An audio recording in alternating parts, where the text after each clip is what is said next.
Last time out for Atlanta United 2, it was a long road trip to RGV. Up 2-1, they lose 3-2. Around the corner, it's the regular season home finale. Lou City comes to town trying to clinch the division. It's the USL Championship on ESPN Plus. Next.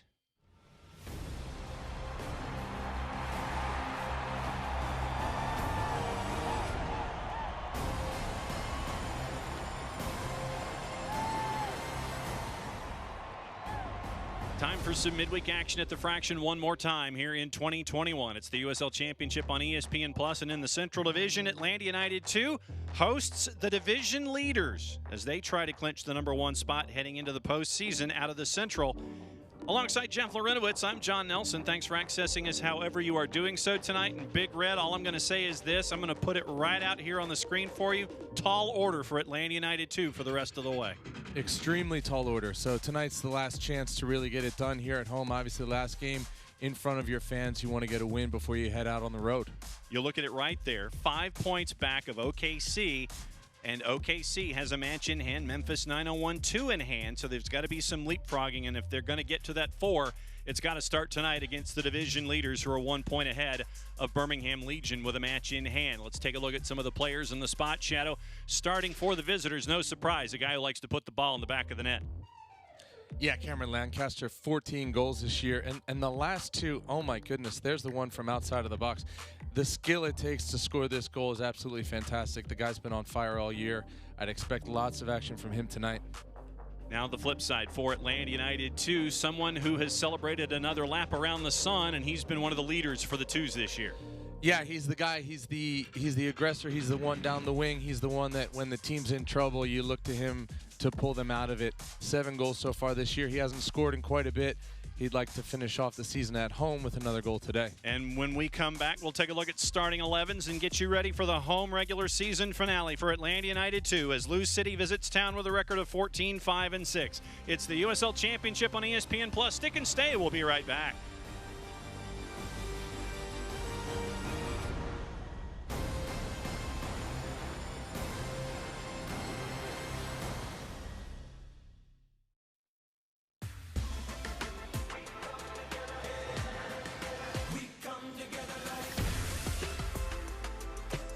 BB&T and SunTrust are now Truest, together for better.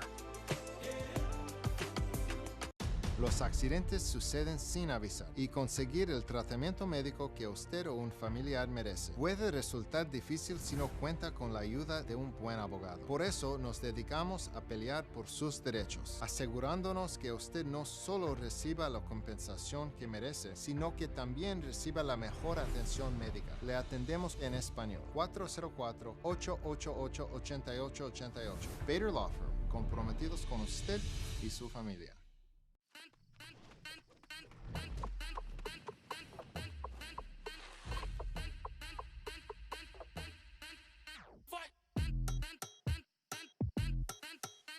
You wouldn't put your team on the same field as the pros.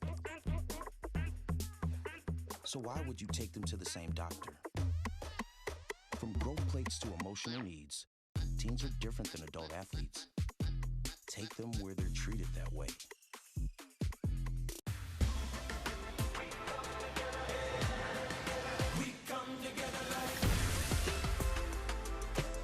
BB&T and SunTrust are now Truest, together for better. No matter what life throws your way, Piedmont Urgent Care by Well Street is here for you. Our virtual urgent care visit connects you with a Piedmont clinic provider wherever you are. Get treatment for minor illnesses and injuries, and learn about COVID-19 testing.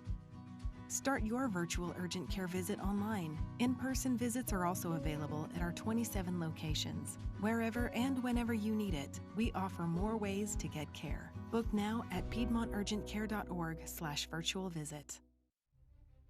Welcome back to Kennesaw. Atlanta United 2 at 7, 12, and 8. On the outside looking in when it comes to the playoffs, right now the top of the division, Lou City at 14-5-6. John Nelson here with Jeff Larinowitz here tonight. And Jeff, let's take a look at the starting 11, starting with the visitors in Lou City. What do you see? Yeah, Lou City, a very experienced team that sits at the top of the division right now. Jonathan Gomez playing left back, Sawahi, Tosh, and McMahon in the back. Corbin Bone returns from injury to the starting lineup in the center of midfield. Jimmy McLaughlin also getting a start tonight alongside Cameron Lancaster and Brian Ownby up front. Now to the flip side and the home side for Atlantic United 2 for one final time here at the Proving Ground this year. Once again, Jack Collison trots out this group tonight. Yeah, again, it sets up like a 4-3-3. At times, I think it'll look like 3 in the back with McFadden pushing up on the wing on the right, Mejia on the left. You've got Abdoulaye Diop sitting in front of the back 3 or back 4 with Darwin Mateus, Robbie Mertz, and Mackie Diop leading the line with Phil Goodrow. On the bench, you see Benitez, Fortune, Alexander Garuba, Connor Stanley in tonight. Nigel Prince also a part of the 18 for Atlanta United 2 as they're going after a necessary 3 points, because right now they are 5 points back with only a handful of matches to play. This is match 28 of 32. Let's take a look at the referee. There's the man in the middle, J.C. Griggs tonight. Your ARs, Truman Berghall and Austin Holt. Your fourth tonight is Kyle Johnston. So we'll be keeping an eye on J.C. Griggs as he is ready to get things started. Here in the first 45, we're underway here in Kennesaw. Jeff Larunowitz's keys to the match coming up just around the corner. Atlanta United, the twos are in their dress blacks with the 5 stripes going north-south. They're going to be working from your right to left as you're watching here in the first 45 minutes. Lou City in their away whites with the purple. Josh Bauer having to backtrack there quickly after a wayward pass. Now going to be going from your left to your right here in the first 45. Sent forward, looking over the top. David Mejia is loose. Can he get it past and wide? Tries to get it around Chris Hubbard, and 40 seconds in, Atlanta United 2, Jeff, was that close. Oh, my goodness. Terrific take by Mejia to get in behind McMahon and just get the shot on goal. The goalkeeper stepped out pretty far from goal. He's cut down the angle, and he put it wide, but what a ball from Darwin Mateus. He's playing really well of late. Scored a great goal last game, puts the ball on a dime to Mejia in behind, but he can't finish. Jack Collison very, very high on David Mejia and the energy that he brings. It's his 12th match of the season. 2 goals on the year. He's been that extra boost of energy late in matches that have helped the twos salvage points all along. And he had a chance to get that early goal on the board for the Stripes. But we are still goalless here at 5th third. Yeah, that moment wasn't necessarily about energy, was it? It was just about quality. You're 30 seconds into the game. You've got a clear break in behind you. Take a wonderful touch. I say just get it on frame, but you need to finish that off. What a start that would have been for Atlanta United. See David Mejia slow to get up. Here's your challenge with McMahon coming in right there. Jack Collison looking for the foul call, and he gets the whistle. See Mejia still trying to gather himself after that impact with McMahon. A quick little freebie on the sideline for a defender, right? Early on in the game, you want to send a bit of a message. You just missed that chance. You got in behind me, but I'm going to get you on the sideline now. Robbie Mertz. Aiden McFadden. Back to Mertz, trying to send it forward over the top. He finds Philip Goodrum. McFadden in support. Cross in with the right toward the top of the 6. Sent away. And here comes Lou City. They're trying to get in transition. Well done by Josh Bauer to get Atlanta United 2 back up and running. Here's McFadden inside the area. In with the right. The cutback. And working their way now, Lou City. Bradley Camden-Faya with the pressure on Brian Ownby. And it's going to stick with the Stripes. Extremely encouraging from Atlanta United. They've come out on the front foot. One bad pass in the first couple of seconds, but they were able to clear up and create that chance, and ever since then they've been on the front foot. They've looked like the team that's coming out to win tonight for sure. Bauer back to Rocco Rios Novo, and he'll find Noah Cobb. Noah Cobb definitely not playing like the age on his learner's permit, not afraid of any situation that has been thrown at him so far this season. No, and you could tell the way that Atlanta have set up. I said up and over, flag stays down. Mateus is there. He gets past Sean Toge, tries to turn it in, wants to set up the right, give to Mackie Diop, who'll go with the left. It's blocked and cleared away by Lou City. fantastic bit of play again from Darwin Mateus to get that opportunity. Comes to Jope, and Jope shoots into a crowd. What I was saying about Noah Cobb, you would think maybe it would look like a back three, but really tonight it looks like a back four, and that shows a bit of trust to push Bradley Camden-Feo higher up the line, leave Noah Cobb in more space with him and Bauer just operating in the back, really as a two, as you can see Robbie Mertz dropping in as well from midfield. So he's increasing in confidence in this moment and really just kind of taking that responsibility on himself. And when you have someone like Rocco Rios Novo who is as confident as he is with his feet, it's like having that third center back there. Yeah, absolutely. He almost functions as that third center back. As you look at it, if you have three defenders back there, it's a bit redundant to have Rios Novo in behind, so they can just push another player up the field. Bradley Camden-Feo sends it back. Cobb under pressure. Owenby was there. Gonna say last touched by Lou City. It'll be a throw for Atlanta United 2 here as we get toward minute 6. Your keys to the match, Jeff. Yeah, I see patient build-up for Atlanta United. I think that Lou City are going to come and try and pressure. You expect them to, much like this. Be patient, build out of the back as they have so far, and defend the box. Lou City do so well to get in and around the box, score goals. And for Lou City, it's be the aggressor, right? You feel like you dropped 2 points in your last game, come out, show everyone why you're at top of the conference and take control of the game. And then last thing is bring it home, right? They've been on the road for so long. Bring 3 points home and close out the season on a big note. 7 of their last 8, as a matter of fact, have been on the road, so they can at least put these visitor whites away for 2 matches. After this, they go back to Lynn Family and they get New Mexico United on the weekend, and then after that it's Sporting Kansas City 2 in division play. Sporting Kansas City 2 right now, they've only won 4 matches on the year, so if you're looking at it from a Lou City perspective, you really are looking at those 6 points at home and you're trying to get 3 here, so the idea of any kind of a rotated lineup didn't happen tonight. No, I think it becomes difficult. They've been at the top of the division for a long time, and what ends up happening is you become complacent and you take games for granted, and I think that they've done that recently and drawn a few games that they probably should have won and frustrated their coach and probably frustrated themselves. Tonight's a chance to set that straight. And what were the numbers that you saw from 538 on both of these teams making the postseason? I don't really want to talk about it. I think it was 99% for Lou City, of course, and then maybe down by 2% for Atlanta United. So if I'm Atlanta United, I'm not looking at those numbers. I'm just going to win this game and then come out and attack the next one. David Mejia with some great work to get it into the middle to set up that right foot, but it's blocked. Atlanta United 2 comes back away with it. Robbie Mertz here as we head toward minute number 8. McFadden looking for Mackie Jope. Well done to get it to Robbie Mertz, and he'll send Jope into the corner.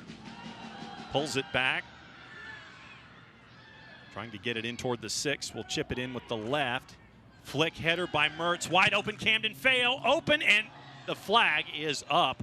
The chance was there for Atlanta United 2 and Aiden McFadden, but offside call. Quickly back here comes Lou City. They're going to call Mejia on that. It looked like Ownby kind of lost his footing, but they're going to give Mejia the foul call there. And an early set piece halfway through the 8th minute for the visitors. Yeah, you can just see the look on Brian Ownby's face. There's, geez, boys, let's get out of our half. Mejia does well to track back, but Lou City have been under pressure since the first whistle here. This is the first chance they've had to really take a breath and get up the field. Corbin Bone will leave it behind. Let Jonathan Gomez take it. These are the moments for Atlanta United defending the box, like I said. Lou City love these opportunities to get in front of the goal, service from wide, put their head on something. And with the left all the way over to the back, headed away by Mackie Jope. Robbie Mertz will settle. Goodrum tries to turn a corner. He cannot. Niall McCabe now. McLaughlin sends it in, but this is heading right to Rocco Rios Novo for the fair catch, basically. Easy grab.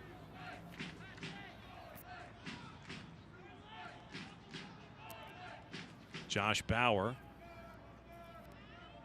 McFadden. Back to Rios Novo past Robbie Mertz. Yeah, we talk about the tactical shift with Noah Cobb, but you can see as well Robbie Mertz and Abdullah Job dropping a little bit deeper as almost a double pivot sitting in front of the back four, giving more attacking options to build out of the back for Atlanta United. It's something we haven't really seen from them much at all this year. But it certainly worked early on with Robbie Mertz getting on the ball plenty and then getting himself forward to get in the box. Matsoso sends it all the way back to Chris Hubbard. Cycle starts again, Alexi Suahi. Matsoso through the middle.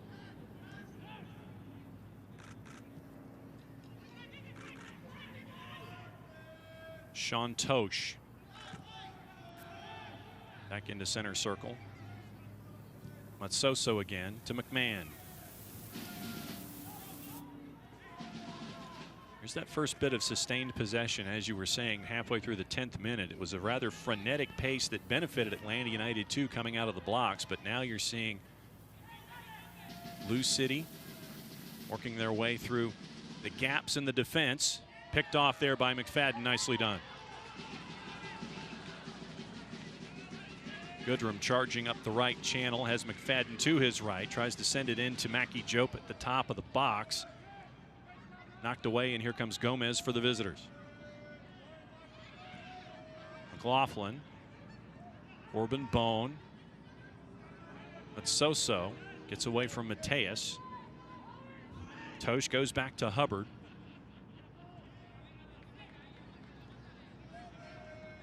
Suahi, Bone, here comes Bauer to challenge. Mejia can't quite let it get to his boots, and up and over looking for Owenby again. Camden Feo is there to defend. A lot of hand fighting going on between those two. Camden Feo wins the battle, gets it back to Rios Novo, and he'll start it again with Abdullah Jope. Good defending from Bradley Camden Feo. That's more of the spot he operates in, that kind of inside left channel as a defender, and uses his body well to cut Owenby out and stop the attack.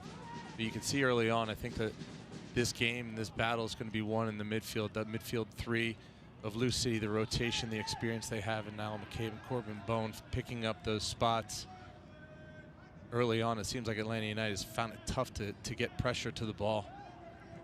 You saw Danny Cruz, the head coach of Lou City. Been on the job for about a year and a half. Into the corner, Ownby. Suahi. He's being stood up by Abdullah Jope. Back to Ownby in the corner. McMahon. Give to Sean Tosh, and Tosh will go all the way back to Hubbard as they try to draw it Atlanta United 2.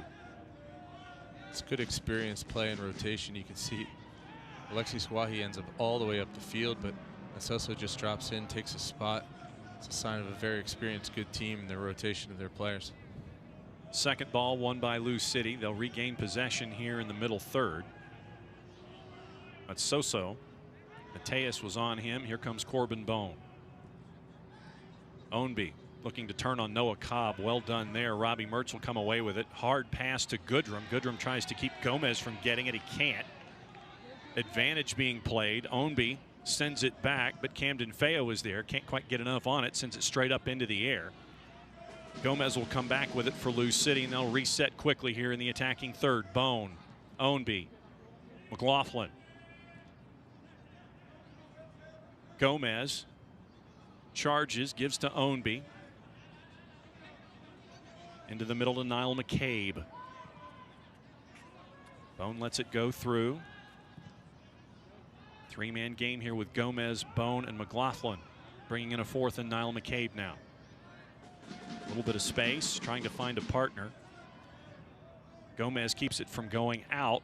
Goodrum keeps it from going into the area, but once again, here comes Lou City. They do so well to keep the ball and move their positions. The rotation in the midfield, like I said. Corbin Bone is actually a former teammate of mine with Chicago Fire. Loves getting on the ball in between those lines. Mackie Jope, center circle, and they're going to call a foul on McMahon, who's having a bit of a discussion with J.C. Griggs over the use of the whistle.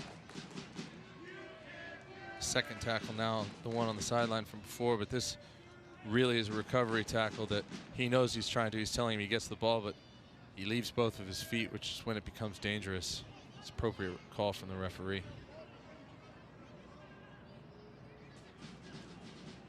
There's Jack Collison. The gray golf shirt there in the back. Getting in a little bit of extra coaching here with Mateus with some instruction. I think early on they've found it tough, Atlanta United, picking up the pressure points and who steps to who and when, because that rotation of the midfield in Lou City has been tough to really nail down. It shows that Lou City know exactly what they're trying to do, and with this slight tactical shift from Atlanta United, sometimes your pressure moments are a little different. It takes a second or two to pick up on when you should be going in and when you should be staying back. Ownby off the interception off the Josh Bauer pass. McMahon now trying to get past Mejia. He can't, but last touches David Mejia. It will be a throw for Lou City, just on the edge of the attacking third here as we are late in minute 15, goalless in Kennesaw. Remember, coming into the match, Lou City had a 1-point advantage with a match in hand at the top of the division as they're trying to distance themselves from Birmingham Legion here in the Central Division. Atlanta United 2, the tall order, having lost 3 in a row. This is the last regular season home match of the year. They'll be spending October on the road, much like Lou City spent September on the road. The last 4 matches to get Atlanta United 2 to 32. They will all be away from home. It's really a last chance saloon for this group, right? You don't come out with full points tonight. Your last home game of the year. Looking at those 4 away games to finish it out, it's only going to get tougher from here. They need to take points out of this game. Indy, Sporting Kansas City 2, Memphis, and then 4 days later to finish the regular season in Tulsa. That's what Atlanta United 2 is facing tonight, including the Lou City match right here at Fifth Third Bank Stadium. One last time here at the Fraction in 2021. Bone past Mertz. McCabe into the corner to Ownby. Camden Feo is marking. Left for McCabe. Tries to send it in with the left, didn't get a whole lot on it. Cobb puts it up into the air. McFadden wins the second ball, and Mertz will send it away.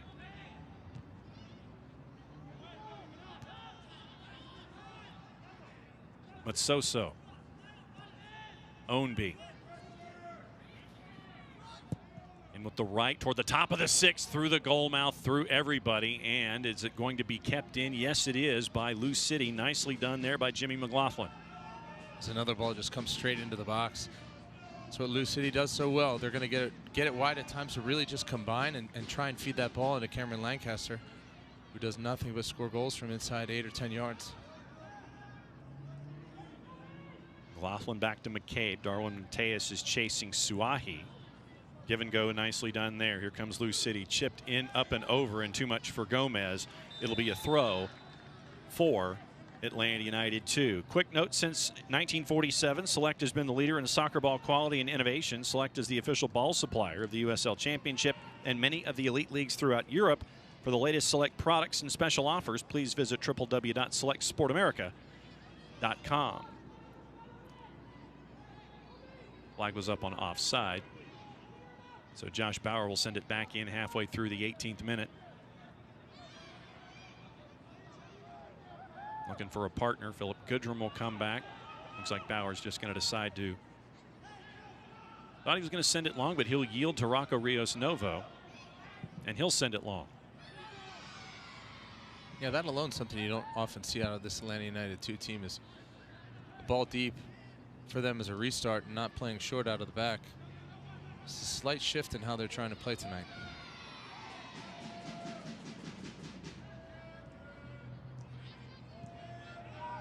McLaughlin sends it back to Suahi. He'll go all the way back to Hubbard. Hubbard in his 17th start of the season. Goals against right at 1 on the nose. After a couple of folks slip on the grass here in Kennesaw, Bauer was too much for Goodrum there. Easy pickings for Lou City, and they'll end up with possession all over again.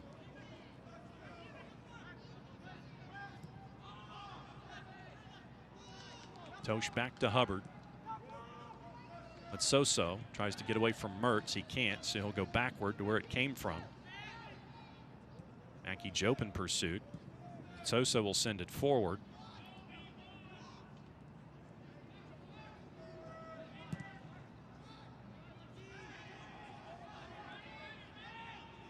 Suahi now to Ownby. McLaughlin is through. Coming back quickly was Noah Cobb, but it was right at Rocco Rios Novo. Easy grab there for the keeper. It's terrific play, back to front, just build up rotation. The midfield three, as I said, just spread Atlanta United out. There's always an option. It ends up at the feet of Jimmy McLaughlin. He comes in, he's trying to bend it to his back, to the back post. Ends up being an easy save for Rios Novo. But I said Darwin Mateos was over to the sideline asking Jack Collison through an interpreter how they want to sort out this pressure. That's the man right there, Matsoso. You have to be dropped in on him so you can match up 3v3 in the midfield. Update from downtown at the half. It's goalless between Atlanta United and Inter Miami. We'll keep an eye on that one tonight as well.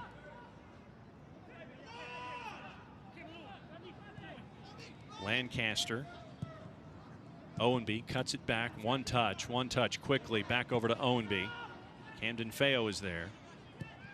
Chipped in with the left and headed away, but not all the way out. Gomez gets away from Goodrum. McLaughlin tries to send it in. Well done by Bauer to get control. Gets it away from Niall McCabe, and here comes Abdoulaye Diop.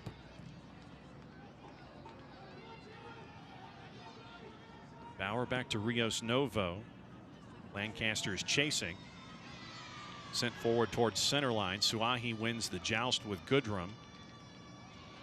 Tries to win it again, but it will be a throw for Atlanta United 2 as we're late here in the 21st. I said Lou City needed to be the aggressors tonight, and whether it's stepping up the pressure or when the ball gets cleared out by Atlanta United, they're winning those first balls, they're winning the second balls, and keeping sustained pressure in the Atlanta United end.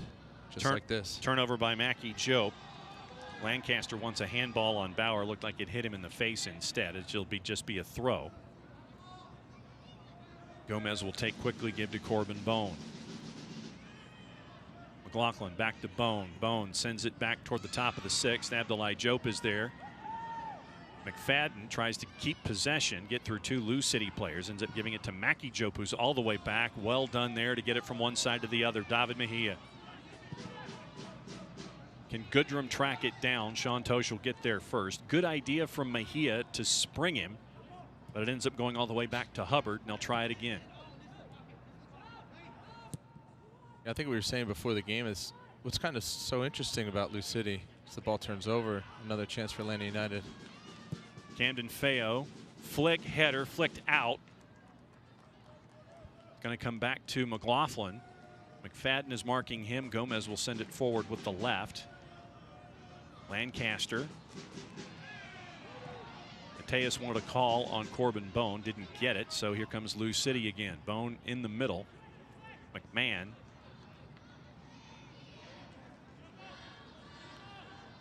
They have so many players in all different positions that are comfortable to come in and kind of do their own thing. It doesn't matter who they bring in, who they bring off the bench. They tend to make changes game to game. They always have someone that come in can make a difference. Physical work by Ownby, and he gets past Noah Cobb. Bauer was backtracking, and Brian Ownby knows that there was a chance that was missed at the halfway point.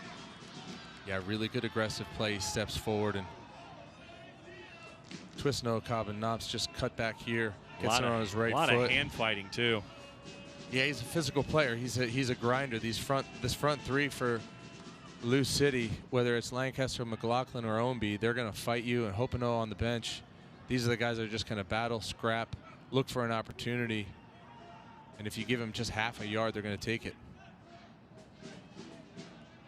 If you don't give them that half a yard, they're going to fight you for it. And so now that we've reached the quarter pole here in the match, what have you thought so far? It was a fast start from Atlanta United. Golden chance for David Mejia down the left side and behind. But since then, the rotation, the ball movement, you know, honestly, the phrase is chasing shadows, and at times it seems like Atlanta United, they can't get their pressure right. Corbin Bone popping in and out of space. Now McCabe doing the same. and they create an opportunity, and they're patient to find an opening. McLaughlin with a chance, Ownby with a chance. If this continues, Landy United's going to have a long night. Back to Rios Novo on the hop. He finds Bauer with some room. Bone closes ranks, gives to Mateus, and a foul is called on Napo Matsoso climbing the back of Darwin Mateus. Yeah, we mentioned the two kind of double pivot in Mertz and Jope sitting in front of the back four, in front of the back two in Cobb and Bauer. It requires the number 10 to come in and drop in and get on the ball just as Mateus did there. Good save by McFadden. He'll send it in looking back post with the right. Mackie Jope was there. It's cleared away by Sean Tosh. Headed towards center line. Cameron Lancaster, and they're going to call a foul on Noah Cobb. He fouls in the end out of frustration, but when that ball's in the attacking end, he and Josh Bauer need to communicate, one player in front, one player behind, so when the ball pops out, they're first to it. Lancaster, the experienced player, is on it first, gets his body in between and draws the foul.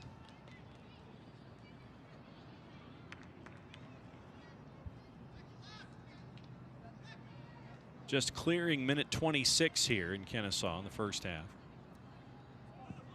Each team has had chances here so far. But as of right now, goalless in this massively important match for both of these teams. Turnover. Philip Goodrum has Mackie Jope cutting in front. Had Mateus with him. Sets up with the right and punched away in self-defense by Hubbard. Mejia will track it down. Camden Feo tries to send it back post. Had enough curve on it to keep it in. But it last touches Mackie Jope, and it will go over for a goal kick. Let's take another look at the self-defense save here. Yeah, you say he punched it away. He just gets it on his shoulder there, or maybe his forearms. Phil Goodrum gets enough behind it. He can't even really track it to get his hands on it. It's just his arms or his shoulder that ends up making the save in the end. Looks like almost a volleyball set, like you're trying to get something squared away. No, exactly. Lancaster finds Ownby. Niall McCabe. Give and go. Ownby is there, sets it toward the top of the sixth. Too much.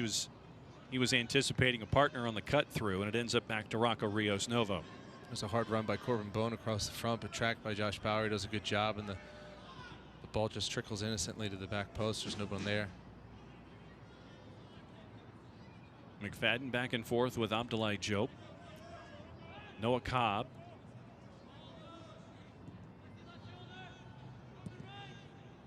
Back and forth with Camden Feo. Yeah, it seems now 26 minutes, 27 minutes. Maybe Lou City had their moments. They're going to settle into the game a little bit and give Atlanta a chance to get on the ball a bit more. Mateus fighting with Tosh. Tosh wins that battle, gets it back to Hubbard. Suahi looking for Gomez and finds him.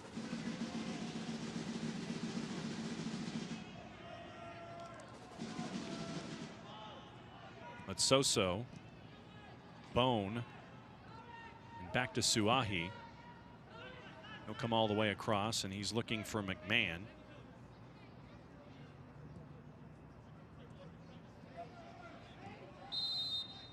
It's like they're going to call the foul on Abdoulaye Jope earlier in the play. Lou City just looks so comfortable around each other, finding the spaces to play. Players ducking in, ducking out. Corbin Bone's been out with injury for a bit with a groin problem, but he stepped right back in and gotten himself on the ball, picked up good spaces, and really been the catalyst for the attack for Lou City so far. Ownby on Camden Feo. Go all the way back to Rios Novo.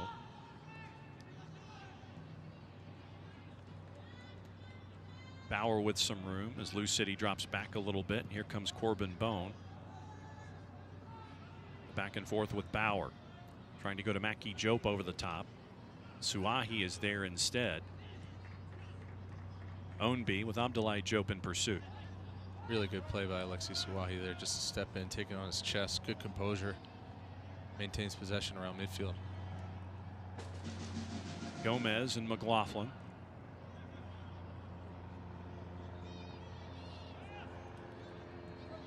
Suahi, now Gomez in the middle. A lot of room for him to work. Mejia tries to close it up a little bit. Niall McCabe now. Ownby, good trap, couldn't keep possession. Here comes Atlanta United 2 again. Camden Feo back and forth with Mertz over the top, trying to get it to Mackie Jope. Sean Tosh is there, and it'll be a throw for the twos in the middle third. It's a different look for Atlanta United, as I said. There's seeing more direct balls. The balls at Josh Bauer's feet, the balls at Camden Feo's feet, they look up, and it's really just Mackie Jope either running into a channel or trying to bring balls down on his chest. He and Darwin Mateos have had a tough time figuring out the pressure defensively. Offensively, they need one dropping underneath, one pushing long to create those options, but it really seems there's only one option so far for Atlanta United. Cobb to Camden Feo. Forward with the left. Mackie Jope. McMahon in pursuit. Mackie lost possession briefly, tried to gain it back, but it goes out, and it'll be a throw for Lou City in their defensive third.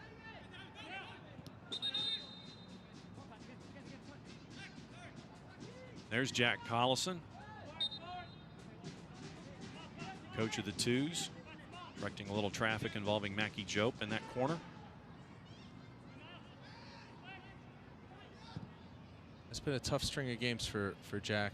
You know, I think it's a difficult situation being the twos coach and rotation of players, and how many players have they used so far this year. And you know, at this point in the year, you obviously a few weeks ago it looked like playoffs could be in your grasp, and then you lose a couple of games, and after 3 in a row in your last home game of the year, you're faced with a top team in the division. Yellow card here given for Philip Goodrum.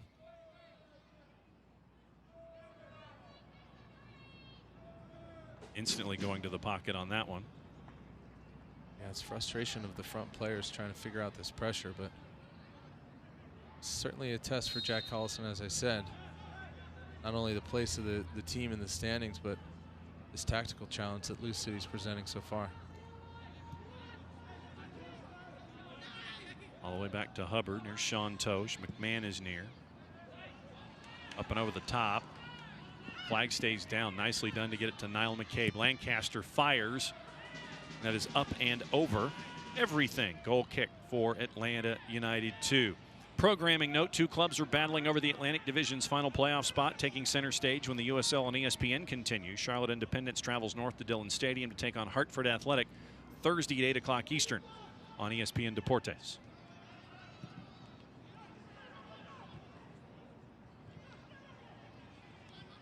Back and forth leading into center circle. Darwin Mateus is there. Cuts around past Suahi, leading ball, getting to Mejia. McMahon in pursuit. Mejia gets there second. McMahon sends it into the boards. It'll be a corner for Atlanta United 2, early minute 33. That's good play all around. Again, it's Darwin Mateus, as I said, he needs to drop into that space, picks it up, able to dribble forward and elude players as we've seen him do in the last couple of games, and play a dangerous ball in David Mejia. In the end, it's good defending by Pat McMahon. Forced the corner kick. So Mateus and Mejia are there.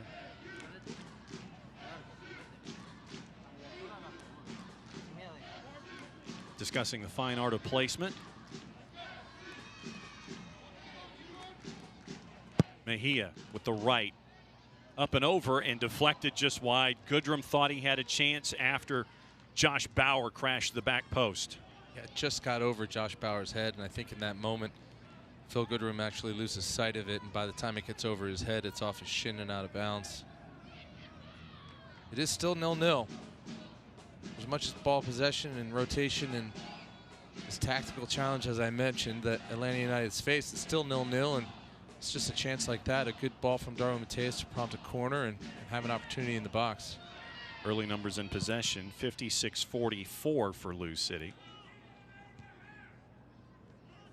After that early rush that we saw from Atlanta United 2. Mertz tries to get away from McCabe, give to Mejia, back to Camden Feo. They'll drop it back one stage to Noah Cobb and back to Rios Novo. Just the difference in the two teams. You can talk about the possession numbers and the percentage, but where on the field were we having possession? Where's my team possessing the ball, and are we creating chances from that possession? Lou City's been in the attacking end of Atlanta United so far, whereas Atlanta United really just trying to play in the back and spring quick attacks like that. Matsoso, center circle to McMahon. Too much for McCabe, and a throw for the twos.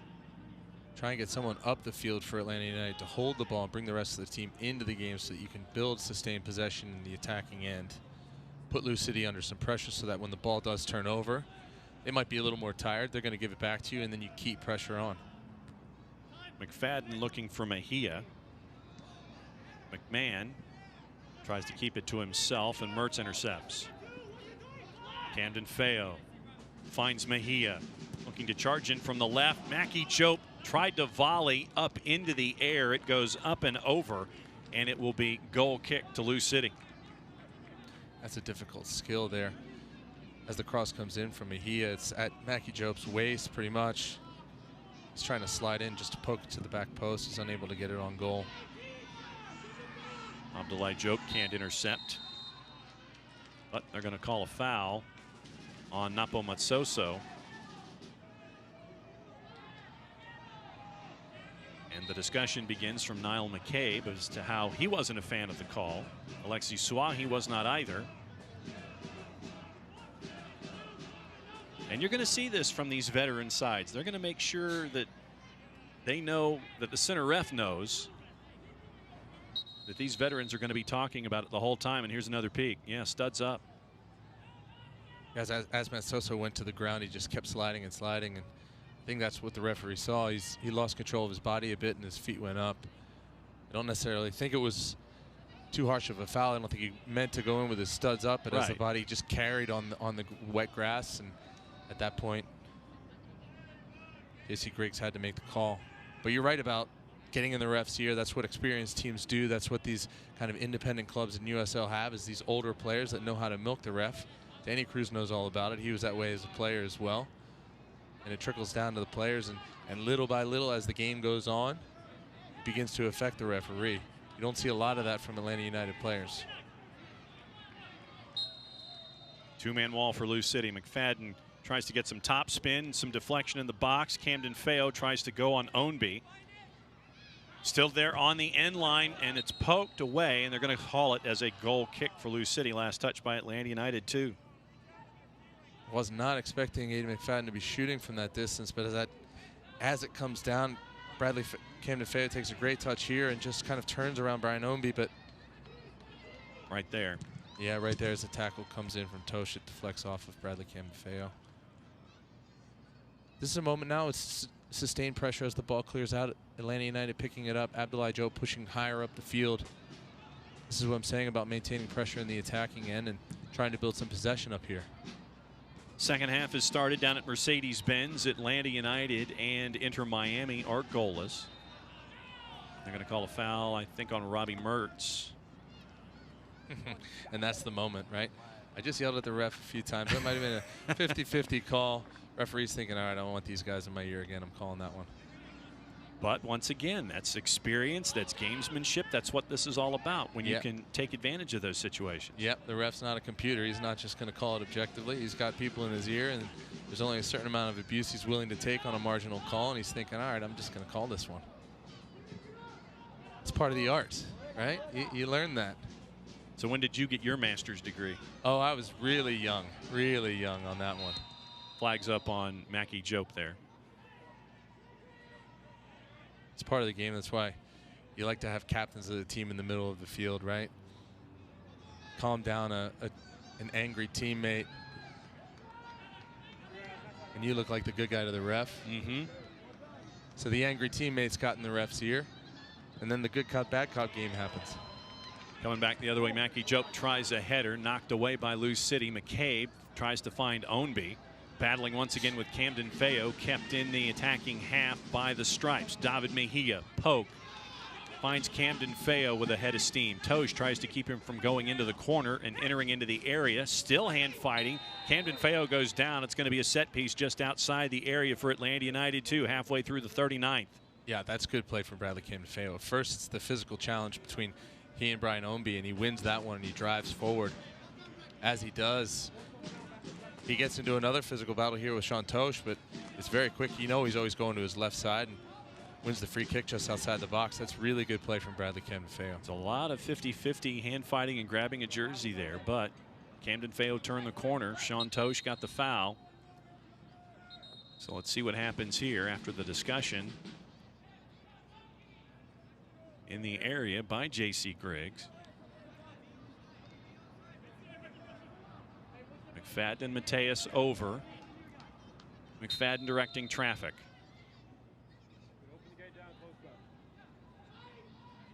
McFadden toward the back post, up and over and in! Deflected and in, and the Stripes are on the board. They get the all-important first goal, and everybody's hugging Josh Bauer. 1-0 to the home side in a must-win game. I was going to say before the free kick, they're building pressure. This would be a perfect time to score 5-6 minutes before the half. I don't know if Josh Bauer knows anything about this as it gets to the back post. Yeah, he just kind of... Over Cobb, and it gets to Bauer. Yeah, he kind of closes his eyes, sticks his right foot out, trying to put it back in front. Yeah, it just deflects off Brian Ownby there. It's at his waist. He can't do anything about it. But the ball in dangerous spots, good things happen. It's a good ball in from Aiden McFadden to the back post. Bauer just keeps it alive, and they score on the own goal there. 5 minutes before half. Perfect time. Everything's forgotten if you bring this into the locker room at halftime. If this sticks, it's Josh Bauer's first goal in a Stripes kit. We'll see if it sticks with Bauer, if it ends up being an own goal. But the big first goal goes to Atlanta United 2 off a set piece. Now the key, close out the first 45. Oh, absolutely. You always say first 5, last 5. And first 5 minutes after a goal are so important as well. This is when Atlanta United need to be the experienced team. There you go, Dorian Mateus. Drop into midfield. Let's close out this half and take the lead into the locker room. Ownby. Back to Matsoso. Suahi and McLaughlin. Back to Matsoso. Gomez tries to get past Mertz and McFadden. That door closed. Gave to McLaughlin instead. Matsoso back center circle to Sean Tosh.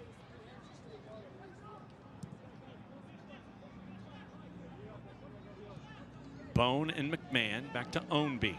There's that matchup again. Camden-Feo and Ownby.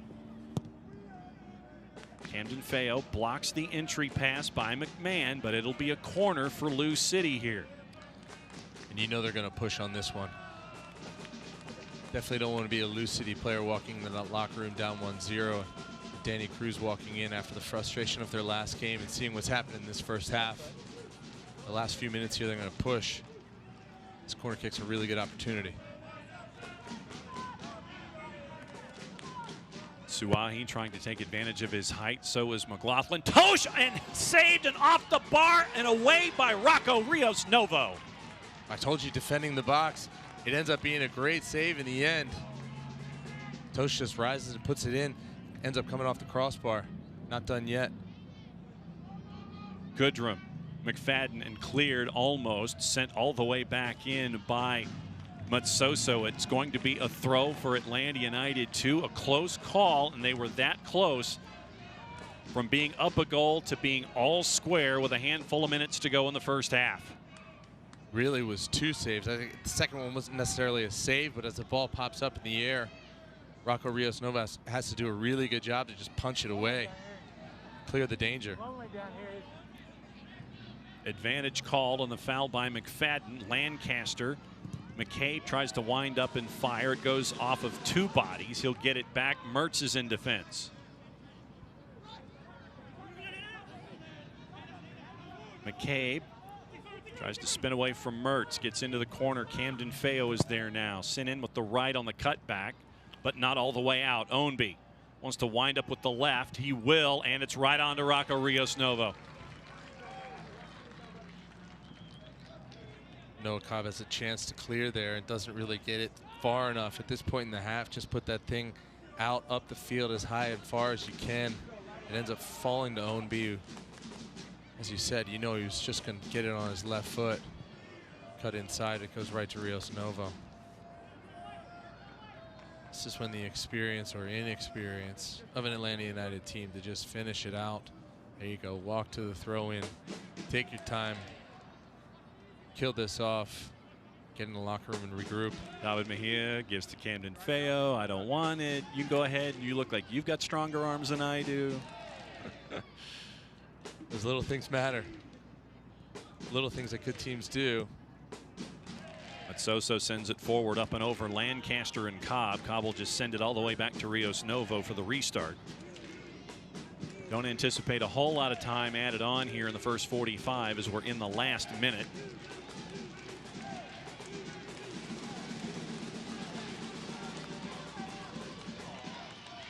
Mateus in pursuit from Tosh. No added time, or just a whistle, just under 45. So we're going to call foul. We're going to add 1 minute. We got 15 seconds here, so we'll add a minute on top of it. Robbie Mertz walking around a little bit. Bradley Camden Feo walking around a little bit. There you go. Yeah, you don't want to fall in. You still got 45 minutes to play, but it's just strong, smart finish to the half. No need to pass in dangerous areas. Get the ball up the field. You've got 1 minute to kill off and get in the locker room. Rios Novo and Bauer have been doing this for the last 20 seconds. Sent forward, looking for Camden Feo, headed down by McMahon, looking for Ownby. Was off on his aim, and so with 30 seconds to go,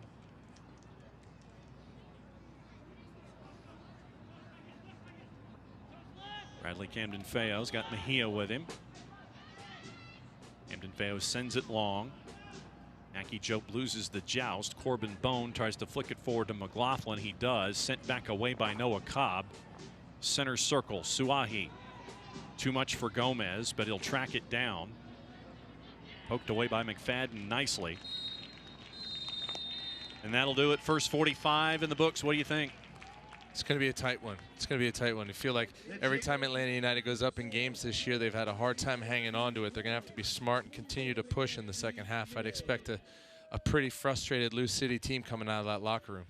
Goal on the board by Atlanta United 2 off a set piece is the difference. When we come back, we'll give the tour around the USL Championship and let you know what else is going on a Wednesday in the midweek, a very important midweek in the Central Division. This is the USL Championship on ESPN Plus. Stick and stay. We'll be back to Kennesaw right after this.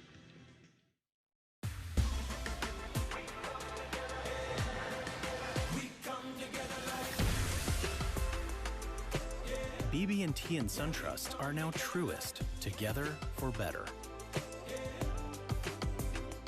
Los accidentes suceden sin avisar y conseguir el tratamiento médico que usted o un familiar merece puede resultar difícil si no cuenta con la ayuda de un buen abogado. Por eso nos dedicamos a pelear por sus derechos, asegurándonos que usted no solo reciba la compensación que merece, sino que también reciba la mejor atención médica. Le atendemos en español. 404-888-8888. Bader Law Firm, comprometidos con usted y su familia.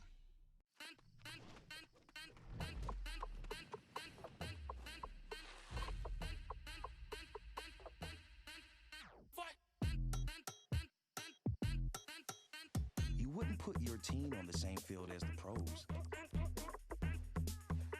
So why would you take them to the same doctor? From growth plates to emotional needs, teens are different than adult athletes. Take them where they're treated that way.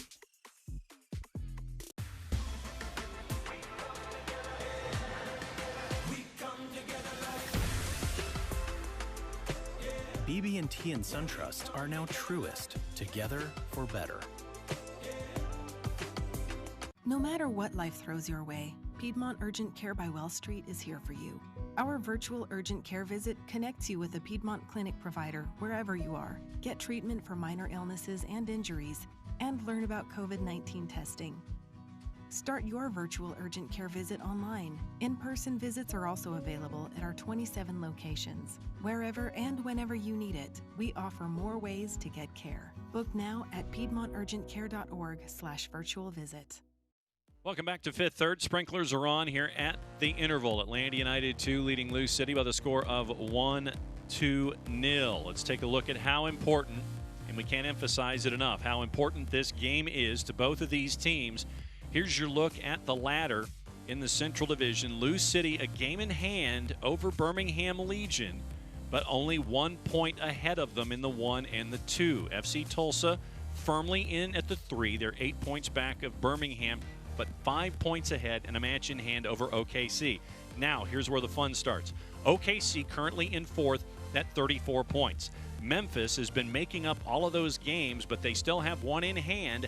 They're at 32. Atlanta United 2 and Indy 11 coming into tonight at 29. Indy 11 with a match in hand over the 2s, but their goal difference coming into tonight is a difference of 8, benefiting the Stripes. So let's take a look at the scoreboard and show you what's going on tonight, and it includes keeping an eye on Indy 11. Indy 11 and OKC, that starts at 8:30, so you're about 11 minutes away as we're talking for that matchup with OKC in the 4, Indy 11 trying to chase from the outside in. We'll be keeping an eye on that one for you in the second half of ours. The other matches are all out west and have varying degrees of importance for those of you keeping an eye on the Mountain and in the Pacific. Here's your upcoming schedule on ESPN+. Red Bulls 2 and Loudon, a battle at the bottom of the Atlantic. That one's on the 30th at 7 o'clock. Hartford and Charlotte, we talked about that one. That was going to be at 8 o'clock on ESPN+. Then on the weekend, Sporting Kansas City 2, Birmingham Legion. Birmingham Legion looking to continue and keep an eye on the folks in front of them in Lou City. Charleston and Tampa, a big battle. Can Charleston play spoiler for Tampa and bring them back to the pack a little bit in the Atlantic? And then on the weekend, it is the first of the 4 games in October on the road for Atlanta United 2. It is at the Mike at 7 o'clock on the weekend as they visit Indy 11 as they're both fighting for that 4th playoff spot. That is just a little bit as to what is going on here in the USL Championship. Here's a couple of other things that you need to keep an eye on around the league. Today, as you step onto the field, you step into your purpose. You step strong. You step hard. Con toda la fuerza de mujer. You step up.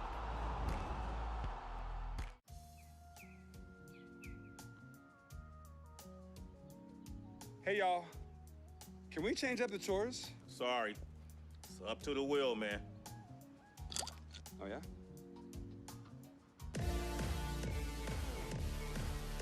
Hey! Change the channel back! Sorry, it's up to the wheel!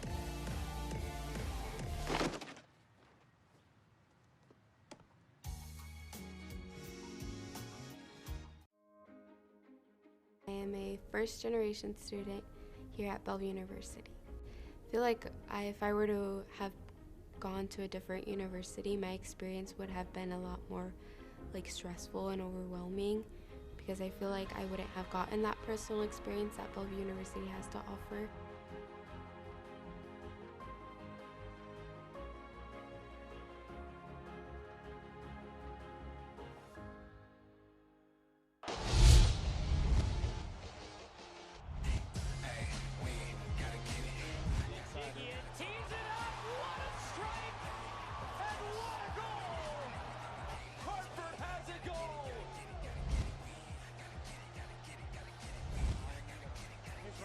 Shot, headed in, knocked away. Looking for Para, could fall for an opportunity here. The shot comes in. Oh, it's brilliant. Today, as you step onto the field, you step into your purpose. You step strong. You step hard. Con toda la fuerza de mujer. You step up. No matter what life throws your way, Piedmont Urgent Care by Well Street is here for you. Our virtual urgent care visit connects you with a Piedmont clinic provider wherever you are. Get treatment for minor illnesses and injuries, and learn about COVID-19 testing. Start your virtual urgent care visit online. In-person visits are also available at our 27 locations. Wherever and whenever you need it, we offer more ways to get care. Book now at piedmonturgentcare.org/virtual visit. Welcome back to Fifth Third here at the half. Atlanta United 2 as we get you ready for the second 45 minutes in their regular season home finale, leading Lou City by the score of 1-0. Let's take a look at some of the news and notes. And really, there was only one piece of news that took over this afternoon. And from Jeff Reuter and The Athletic, word came out that the USL and the USL Players Association are in this close to a collective bargaining agreement. The deal, once it is signed, sealed, and delivered, runs through the end of the 2025 season, and it will be a first for a second division league here in CONCACAF, once again ratified by the Players Association at a later date. Some quotes from the release. Tom Heineman from the USLPA Executive Committee. You see his response there. A lot of folks have been working a very long time on the players' side to have this day occur. Jake Edwards, the USL president, together with our players, we celebrate this historic agreement, which further solidifies the USL Championship as one of the top professional sports leagues in North America. So great news for the league and the Players Association with this collective bargaining agreement coming up on the fore for the league. Very, very cool stuff from the front office of the USLPA and the USL Championship. Team of the Week for Week 23 presented by our friends at Clear Audio. Run it down for you, starting with folks in the East. Jonathan Gomez, you're seeing him tonight for Lou City. Leland Archer for Charleston Battery. Leo Fernandez, we've seen him with the Tampa Bay Rowdies here at Fifth Third this season. Billy Forbes from the Miami FC. Nico Brett. You saw what Nico Brett could do for Birmingham Legion when they came to town to take on Atlanta United 2. Ariel Martinez up top for the Miami FC, along with Viljan Bijev, who you've seen for OKC Energy. Out west, Justin Vom Steeg in net for Los Dos, along with Jalen Neal at the back. Sebastian Anderson from Colorado Springs in the midfield. Diego Luna for El Paso Locomotive. One of the few weeks that we have not seen Haji Berry on the Team of the Week from Colorado Springs, but that is your Team of the Week for Week 23 here in the USL Championship, brought to us by our friends at Clear Audio. When we come back, we'll get you ready for the second 45. The Twos with a lead, and they need full points tonight as they're chasing after that fourth playoff spot in the Central Division. We'll set you up for the second half. Coming up just around the corner, Jeff Larenowitz returns. It's the USL Championship from the Proving Ground. Stick and stay. We'll be right back.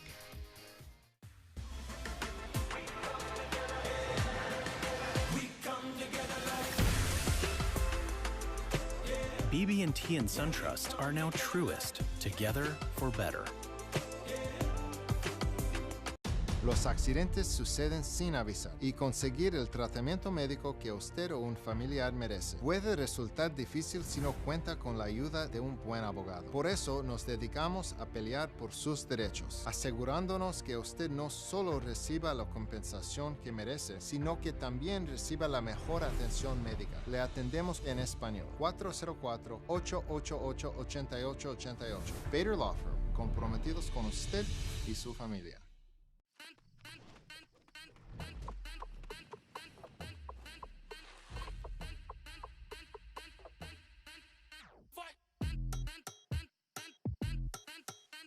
You wouldn't put your team on the same field as the pros.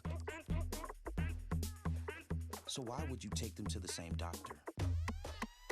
From growth plates to emotional needs, teens are different than adult athletes. Take them where they're treated that way.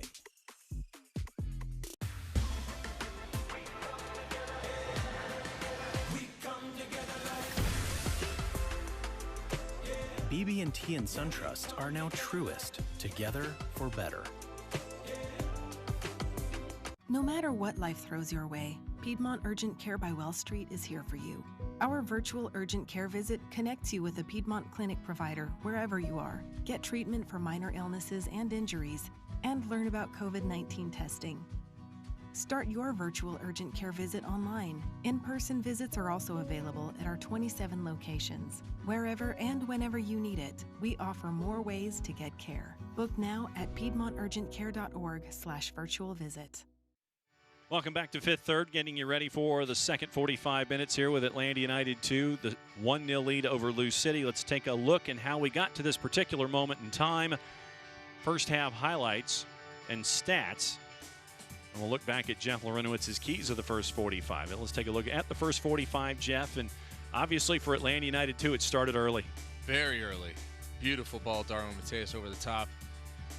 I mean, he can't get it on target, but it didn't stop there. Seemed like the attacks kept coming, and they came down both ends of the field. Brian Ownby here with a great opportunity, sails it over the bar. And he absolutely knew it, too. And there's that setter's defense that we saw from Chris Hubbard. Yeah, it was a missile from Phil Goodrum. He just able to get his forearms on it, but Atlanta United kept the pressure up, and good things happened. Like you said, he put a good ball in the box.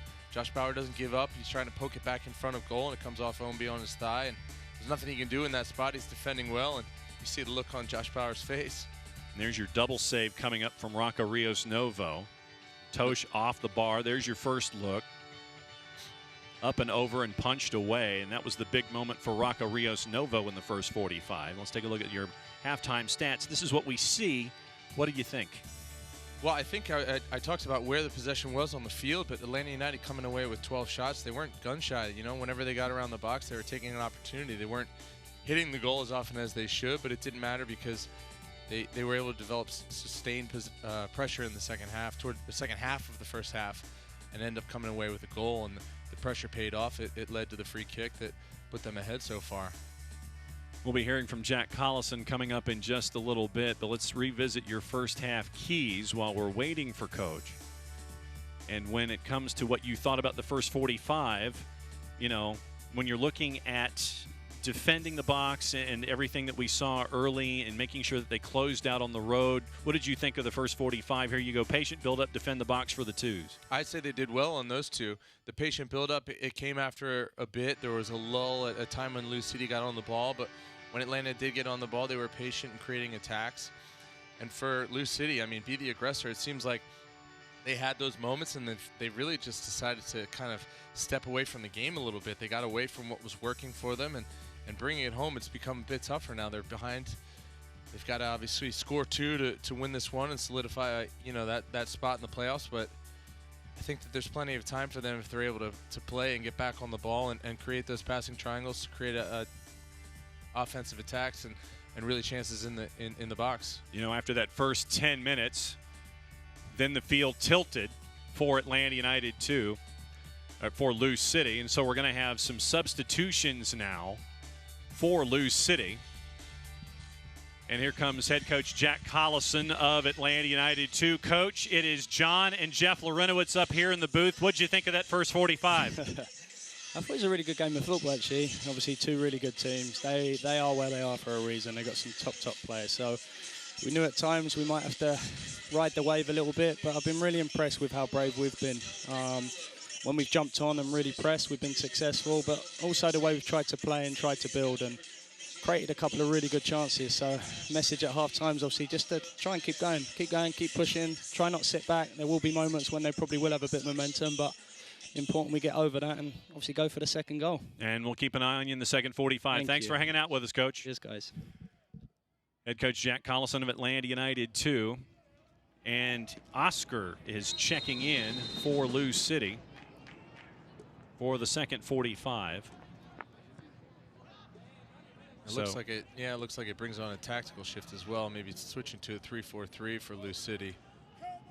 Oscar is the right wing back, and Jonathan Gomez is the left wing back, and McMahon, Tosh, and Swahi across the back in the 3. So as you're looking here in the second 45, it's going to be an early corner for Lou City.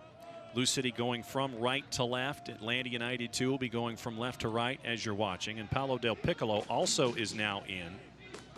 And he's wearing the armband here in the second 45 as well. So Oscar and Del Piccolo are in. Napo Matsoso's day is done after 45. Blocked by David Mejia, and we'll try it again for take 2. 15 minutes to go plus any stoppage downtown at Mercedes-Benz. Atlanta United and Inter Miami are goalless still. Punched away by Rios Novo, but not all the way out. Mateus gets underneath it, sends it out toward the middle third. Headers won by Lou City as they try to send it in toward the area. Bone is there now. Ownby, Gomez, Del Piccolo has his first shot interrupted, but Bone is there, sent toward the 6, deflected away. Couldn't quite get enough on it. Alexi Suahi, instead of getting under it, got on the side of it. Sent away by Atlanta United too. And Jeff, what Coach Collison was talking about are those moments and sections, and he's getting one out of the blocks in the first 90 seconds from Lou City. Yeah, it seemed like the Atlanta United players just stopped. As the ball got deflected, it comes out and it ends up being across the face of goal. We've seen 2 or 3 of those tonight. As we see here, Phil Goodrum does well to track back and block the shot, but it falls to Corbin Bone, and that's a center back 3 yards from goal. He's used to kicking in the other direction and is not able to finish that one off. Foul called on Atlanta United too. Jimmy McLaughlin's night is also done after 45 minutes. So 19 and 36 in, 20 and 7 are gone. Yeah, and the change with McLaughlin is really kind of an out-and-out winger for Del Piccolo, who's more of a central midfielder. Del Piccolo will be dropping into the midfield spaces, trying to spring Ownby, trying to spring Cameron Lancaster, find those diagonal passes in behind the defense, rather than Jimmy McLaughlin running from wide spaces. The shift to the 3-4-3 presents a new problem for Atlanta United in the second half. Bone. Mertz got in the way to interrupt the idea. Camden Feo looking for a partner. Give to Mateus. Mateus trying to turn on McMahon. Peels it back a little bit and give to Robbie Mertz. Ryan Ownby keeping an eye on things. Back to Noah Cobb. McFadden trying to find Mackie Jope.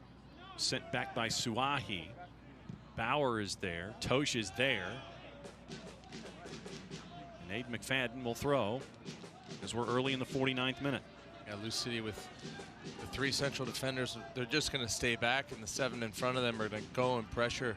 It allows Lou City to get more players up the field while having defensive cover in the back of the 3. Atlanta United are going to have to be smart, play out.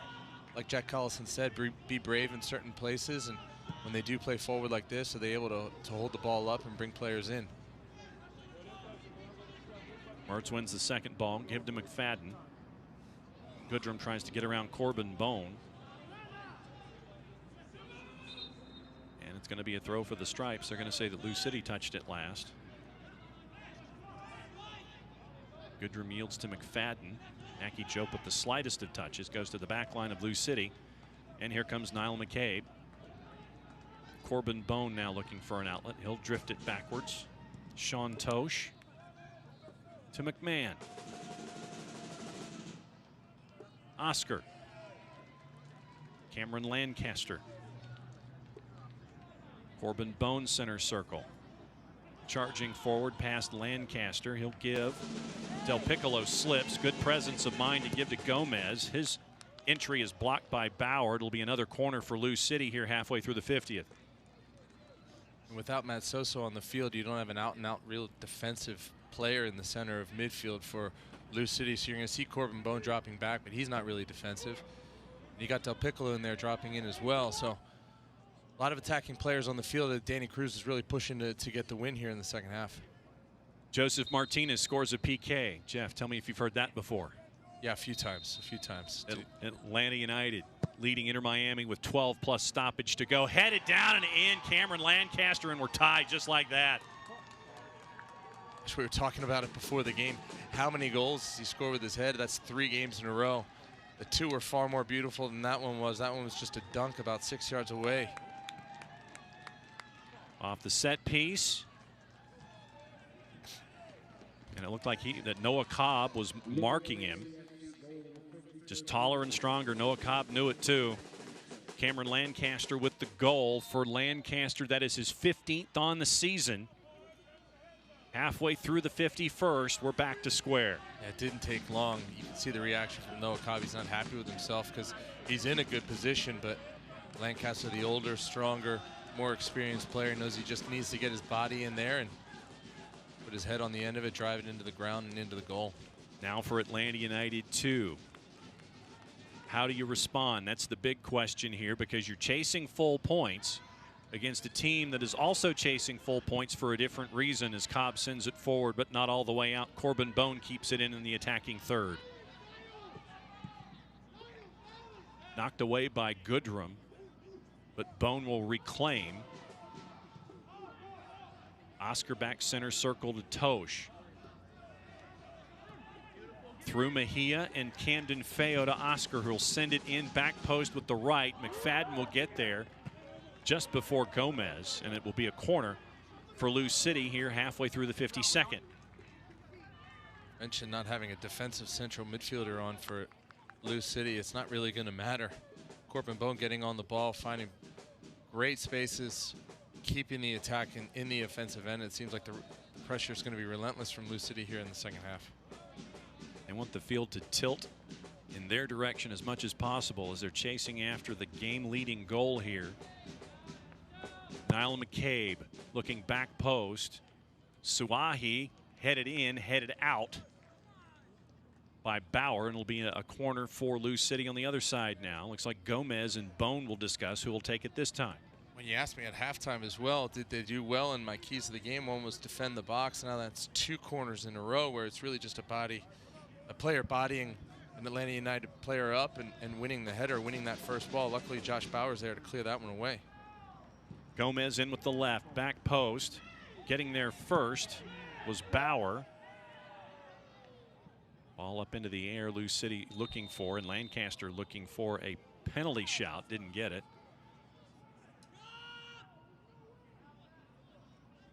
And we're going to come back the other way for Atlanta United 2. Here's another look at that second PK, or that second corner, as Lancaster and Bauer hit the deck.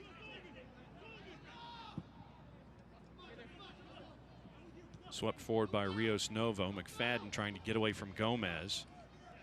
Robbie Mertz trying to get away from Del Piccolo.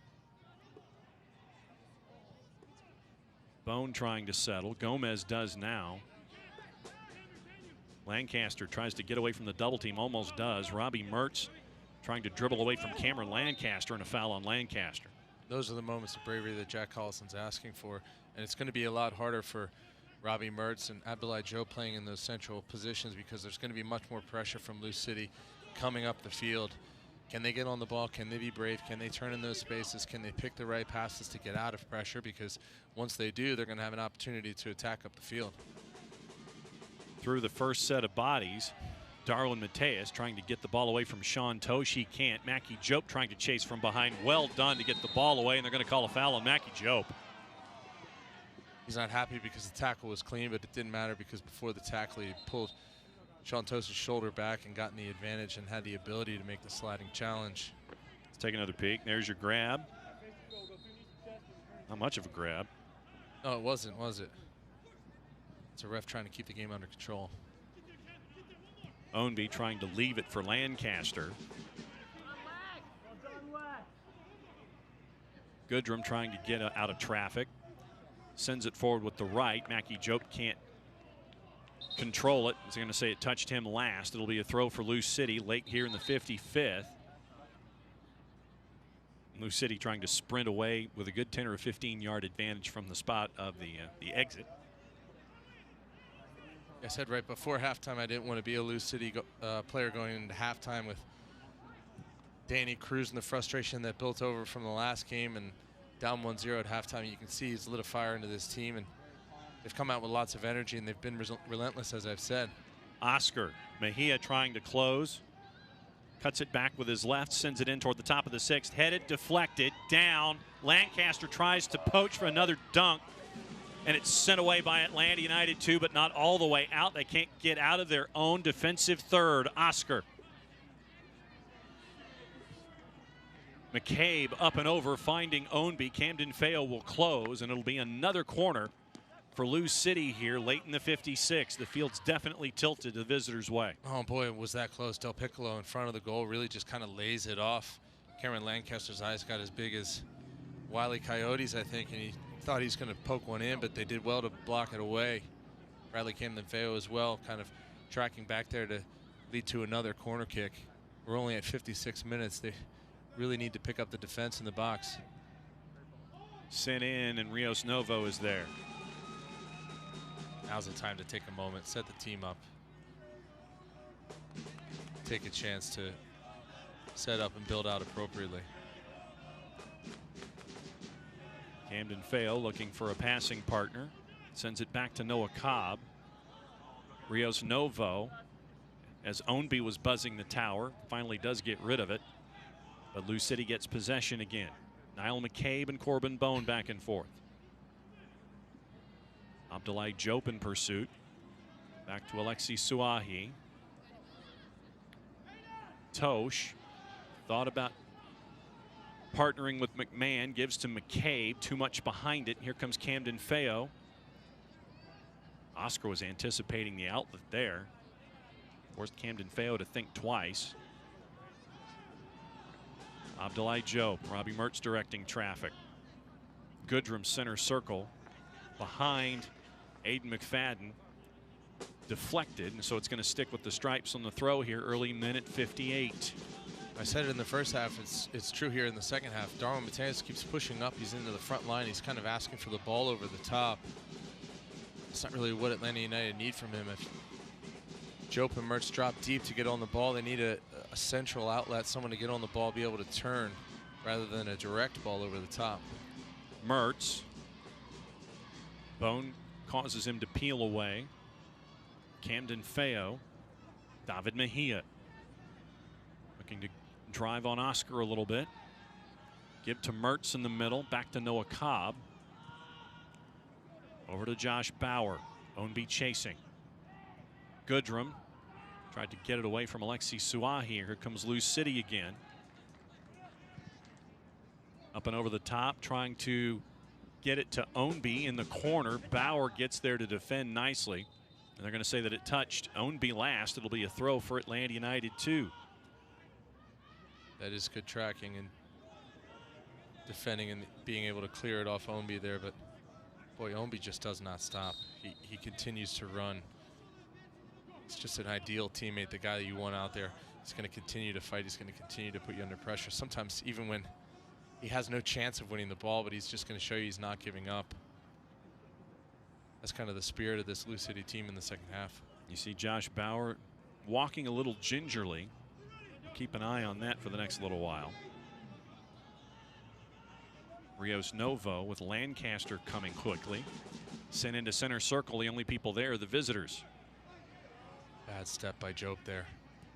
Advantage played. Looking for Ownby. Cut back. Bone. Spin. Blocked. Goodness, that was so easy. Diop steps out, misses the opportunity. The ball gets played in right behind him. He doesn't recover. Corbin Bone has a chance from 12 yards away. Gomez grabbed Goodrum.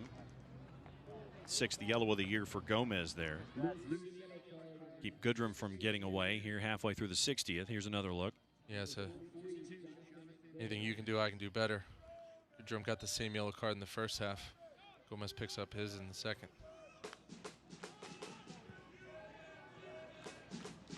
Sent forward past Mackie Diop. Mateus couldn't quite get to it. Sent forward. Header won by Bauer. Mertz will backtrack, go all the way back to Rios Novo for Atlanta United 2 with 30 to go here in Kennesaw.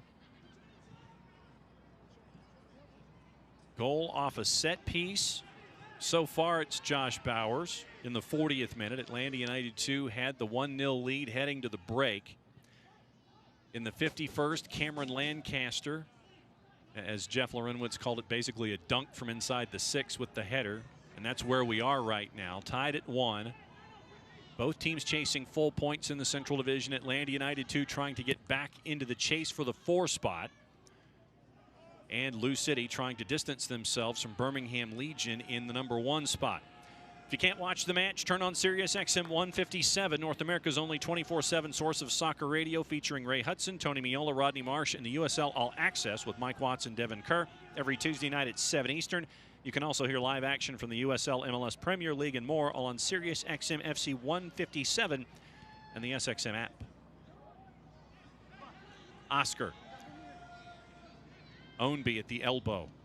Tries to lift it in, deflected. Sent away by Abdoulaye Diop. But Oscar will try it again. Ownby, cut back, top of the 6, knocked away. Well done there by Bauer. It's going to be, or by Mertz. And they're going to say it was last touched by Lou City. Be a goal kick for Atlanta United, too. Now with about 29, 30 minutes left. Jack Collison's just taking a seat on the bench. He's starting to think about how can we change this game? What sort of substitutions can we make? Potentially a formation shift as well as possible. As Lou City's shifted that 3 in the back with the 2 wing backs, Atlanta United could do something similar and just match up. Depends on personnel that they can bring on at this point. Lou City currently playing with 10. You saw Jonathan Gomez getting treated by the physios on the outside. Goodrum tries to send it forward to McFadden. McFadden tries to get away from Suahi. Give to Goodrum now. Goodrum looking to go. Send it in toward the top of the 6. Knocked away by Corbin Bone. Robbie Mertz lost his footing. Noah Cobb will track it down. Gomez still getting treatment by the physios on the bench for Lou City. Camden Feo looking for the big switch. Not there. Easily defended by the visitors. And here comes Niall McCabe. Del Piccolo forward with the left. It's a perfect example of an experienced team. And as I said, that kind of shifting and comfort that these players have with each other. Gomez goes off receiving treatment. Del Piccolo just slides into that left wing back spot and makes a nice play. He's even had to change his jersey, and he's still not out there yet. Mejia trying to go against a 10-man Lou City bunch. Atlanta United 2 can't find any openings here as we head toward minute 64.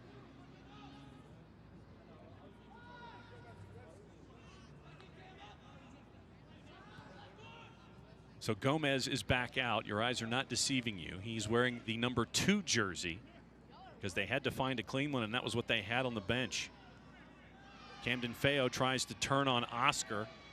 A lot of hand fighting between those two as well. Oscar wins possession for Lou City. Corbin Bone, David Mejia battling there, and you're going to get a set piece for Atlanta United 2. Foul on Corbin Bone here halfway through the 64th. A lot of physical battles down this left side. In the end, David Mejia is the one that comes out on top. Corbin Bone just kind of slides in and draws the foul. Let's take another look. It's good pressure. He steps in. Corbin Bone just tries to dive in and poke it away with his left. He gets up, kind of stretching his hamstring. He's been out with injury for a bit. Probably going to start seeing some subs here soon as we see a couple guys here coming on now. So it looks like Opano is now coming in here in the 64th. Kyle Gregg is now coming in the 64th, and that's the night for Ownby and Lancaster.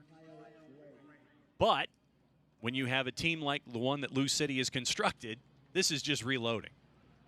Yeah, it absolutely is. It seems like lots of teams do this against Atlanta United as the game wears on in the second half with these increase in sub opportunities since COVID. You just have the ability to turn over new players and attacking players, and you got fresh legs coming on. And as I said, Ownby runs his shorts off, and you bring someone else in fresh. McFadden, Mertz from 24 tries to chip it over Hubbard too much. It's an example why Atlanta United had 12 shots in the first half and 2 on goal. I'm not shy for pulling the trigger tonight, but chances aren't always the clearest ones. Had an opportunity to serve the ball in the box and go for a shot from about 25 yards out. One more sub available for Danny Cruz on the night. Remember, Oscar and Del Piccolo came in at halftime. So with Gregg and Opano coming in here with 25 to go, one more body available for Cruz on the evening.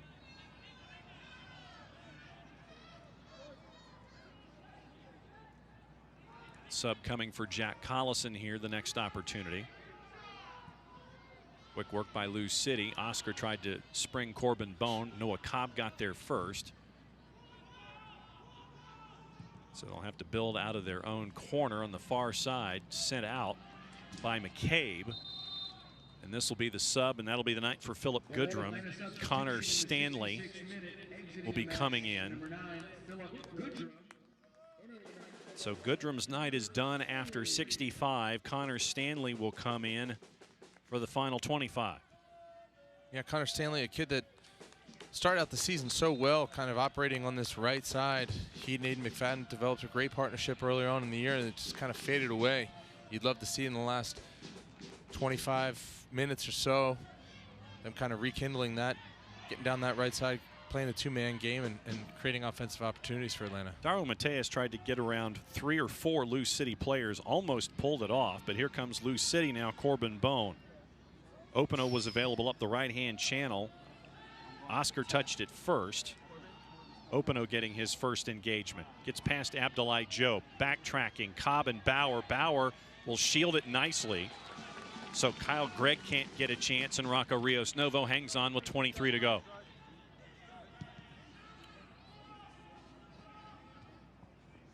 Mejia looking for Mackie Diop. He'll chest it down, but it's poked away.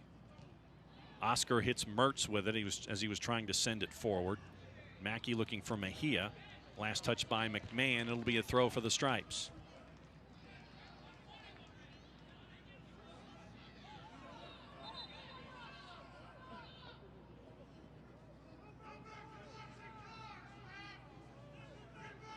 You hear the 17s, and they are engaged for the final 20 plus here in 2021 at home.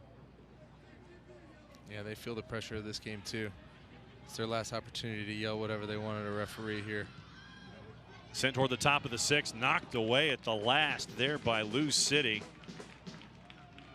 Gomez making sure that Chris Hubbard didn't have to handle it, so it's going to be a corner for Atlanta United 2, and the chance for them to go ahead as it was sent away by Gomez.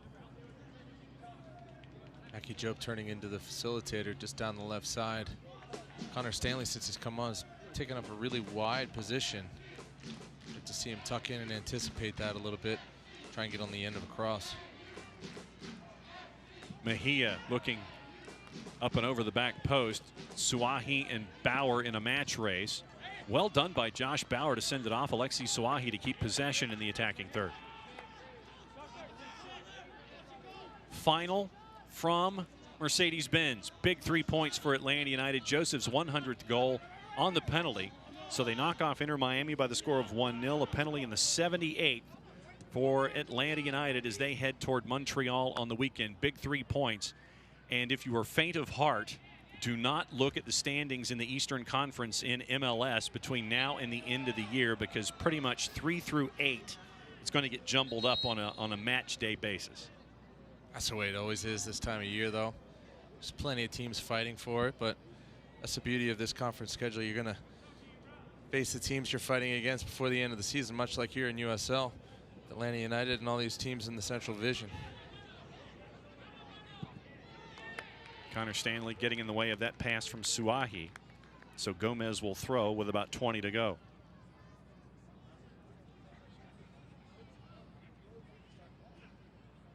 Bauer coming forward, getting in the way. Robbie Mertz can't control it.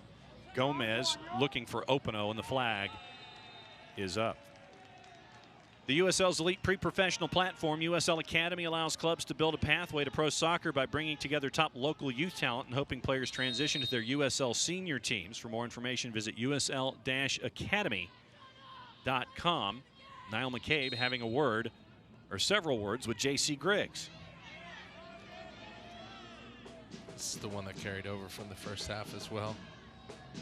J.C. Griggs still trying to convince Niall McCabe, but McCabe's player been around for a long time. I think he's going to give up on it. Danny Cruz talking to the fourth, and we'll start them all up. Final 20 minutes of home for Atlanta United 2. Giveaway there. Abdoulaye Diop backtracking. That could have been disastrous for Atlanta United 2. David Mejia will track it down. They're going to call a foul.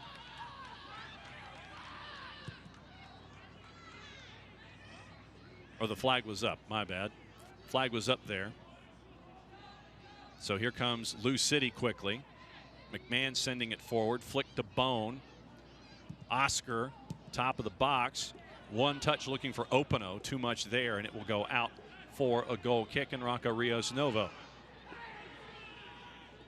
That was the first time really we've seen that combination play down one side of the field. Corbin Bone with a little back heel. Ends up with Openo in front of goal. You just feel like Lou City's that team that they're going to hang around. They're going to keep trying to pass the ball, keep trying to create opportunities to the last minute. And this is the last sub of the night for Danny Cruz. George Davis, the fourth, checking in, and that's the night for Corbin Bone with 18 to go. And a good night for Corbin, I think. As I said a few times, returning from injury. He was really the playmaker in there in the middle for Lou City and created a lot of opportunities, got himself on the ball plenty, as he always does. Davis almost gets his first chance off the outside of the boot as he tried to wind up on the volley off that first touch, and that's how quickly Lou City can jump on you. Just come off the bench, just run on the field. It's your first touch, and you're about 8 yards from goal with a full volley to take the lead. Squanders the opportunity, goes off the side of his foot. Oscar to McMahon. Davis stood up by Camden Feo toward the top of the sixth. Robbie Mertz will grab it, and he'll come back the other way with it. Connor Stanley. Tackle miss there. Stanley cycles through the gears. He's got folks to his left, not enough behind it, looking for McFadden. Davis picks it off, and Lou City will come back with just as much steam in Del Piccolo. Flags up on Openo again. That's 2 in a row. Openo, a player just like Brian Obi. He's never going to give up. He's going to keep running. He's going to keep being on your back shoulder. And if I'm a half a step offside, I'm going to put the linesman under pressure to make the call. But if I can get that little bit of an edge, I'm going to. As you see him track the ball down here. Up and over again. First contact was missed, but McMahon will send it back to Hubbard as Mateus is chasing. And that's difficult to defend. You can't really take a second off. These are the moments in the game when we see our player that we spotlighted, Aiden McFadden, charging up the field as he did. Connor Stanley trying to combine and then leaving the space in behind. Players like Josh Bauer and Noah Cobb going to have to be sharp at the end of this game. Fresh bodies up front for Lou City. Camden Feo halfway through the 74th. Noah Cobb.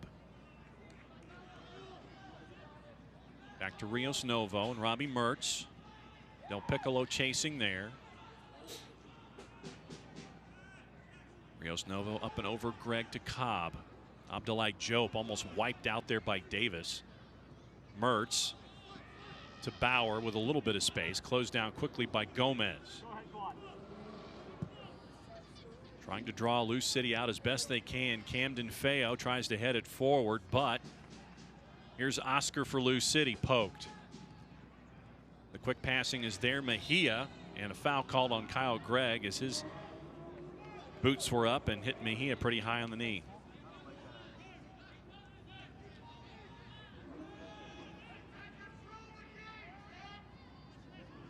Touch get away from him as he goes in for the tackle. His foot is raised.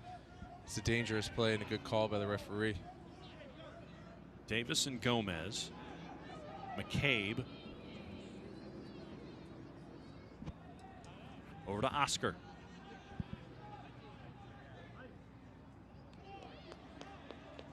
McMahon with Abdoulaye Diop behind. Tosh having to get rid of it. Lou City backtracking. There's Alexi Suahi. Over to Sean Tosh again. Heavy first touch there. David Mejia interrupts it. He's got Mateus to his left. Big switches there, and that's where he's going. Connor Stanley wants to wind up from 25, cuts it into 18, loses control of it, and Paulo Del Piccolo has it for Lou City. Josh Bauer jumps into the play. Stanley will chest it down. First touch looking for Mertz, and a foul on Openo. Second time that Connor Stanley's had the ball in an attacking position and hasn't been able to pull it off. The first one he's trying to connect with McFadden. That time he's going 1v1, trying to cut in on his left side. That's why I said that little bit of sharpness he's lost from the beginning of the season till now. No better time than right now to get it back and create an opportunity for himself or for a teammate to try and steal points tonight. 15 to go. Mateus and McFadden over it. Substitution coming in for the twos at the next chance. Robbie Mertz punches it through, trying to draw a penalty. No call there from J.C. Griggs. Coming back the other way, it's Lou City. Abdoulaye Diop having to track Opano down. He does. Goes back to Rocco Rios Novo. And Darwin Mateus is still just trying to get to his feet inside the area behind Chris Hubbard. I think he has a legitimate gripe too, because his body was in front of the defender there and just got kind of pushed over. No VAR in USL. But we'll get a look at it when we get a chance.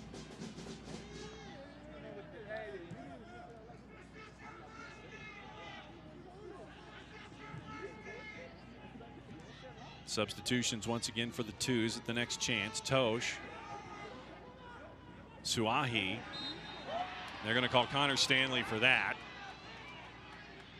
Bit of a swan dive there from Suahi after the contact was made.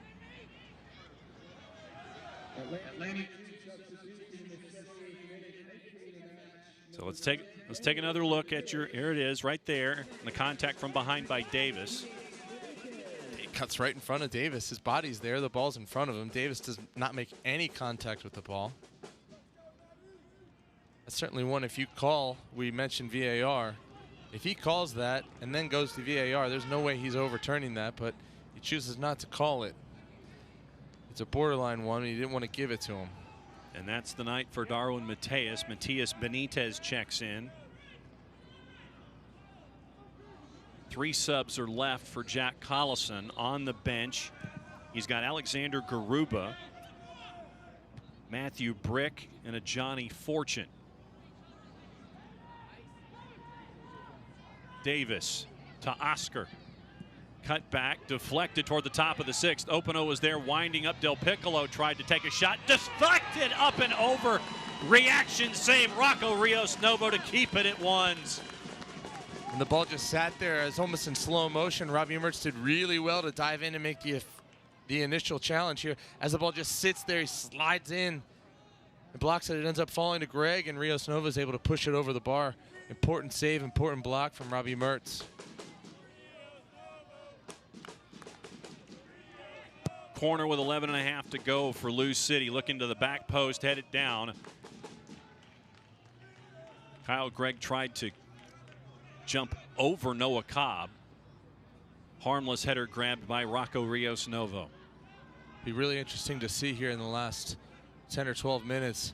This play right here on the ball, Matias Benitez. A lot of times he'd be as a false 9 and kind of drop in and play underneath. I think that's what Atlanta United's been missing tonight. This sort of play right here. That ball is going to go out of bounds, but as Atlanta United build up, he's the type of player that likes to dip underneath and get on the ball, can turn, and maybe spring a pass in behind to, say, Connor Stanley or David Mejia on the other side. Oscar back and forth with McCabe. Last touched by Benitez. As Pat McMahon is looking for a ball to throw in from our friends at Select. Join USL in celebrating Hispanic Heritage Month through October 15th. Visit uslsoccer.com/Hispanic-Heritage for exclusive content and stories that celebrate members of the Hispanic community that have shaped the USL.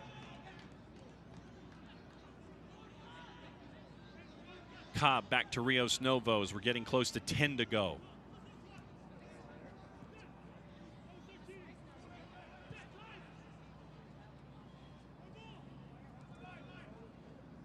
David Mejia trying to get away from Oscar and get away from Kyle Gregg. He does give to Robbie Mertz. Mertz gets away from Del Piccolo. McFadden. That's a good bit of bravery from David Mejia to get on the ball in that dangerous spot and get the team out of pressure. Looking for Mackie Diop. Deflected, sent back to McFadden. Benitez. Camden Feo tries to send it to the top of the 6th with his left. Sent back to him for round number 2.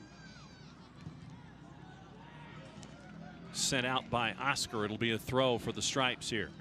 Jack Collison exhorting the guys. He wants everything to go faster, wants the work to go faster to try to get that goal to give him a 2-1 advantage here late in the match. Going to call a foul as Benitez hits the turf on Gregg. So another set piece opportunity for Atlanta United 2 here.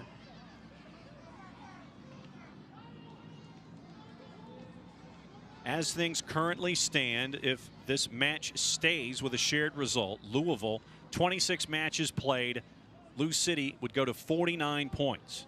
Atlanta United, 28 matches played, 4 to go, would go to 30 points, 4 points behind OKC. Obviously keeping an eye on OKC and Indy 11 also in the division tonight. McFadden in with the right, looking far post, punched away by Hubbard, and they're going to call a foul. Flag's up, sorry. Flag is up, so it's offside on Atlanta United too, so it'll be a goal kick for Lou City.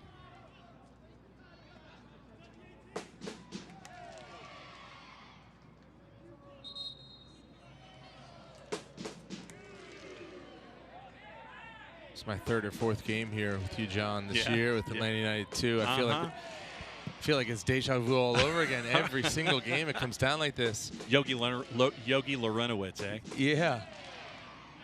Atlanta United either go ahead and then fall behind and then have to squeeze something out, or fall behind and then come back into the game and they try and get something out of it. In the last 10 minutes always produces several chances.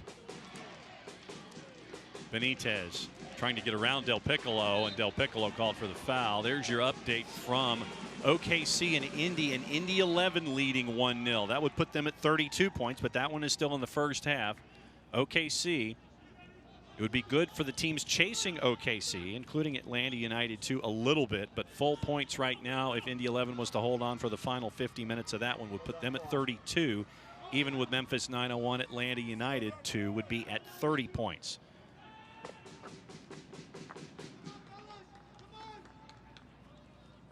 Here, Danny Cruz all the way from the other side of Fifth Third Bank Stadium.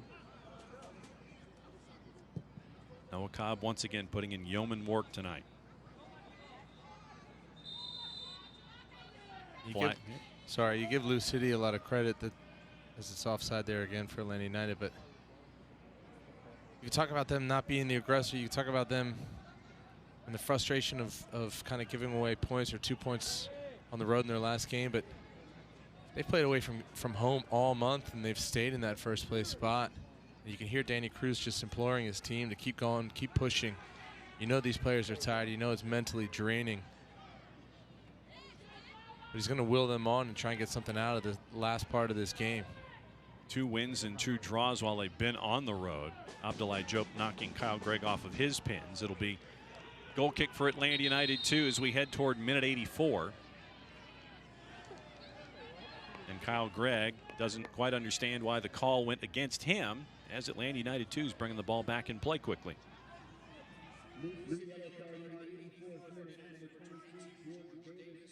And so George Davis also getting a yellow card in the backwash of that play as well.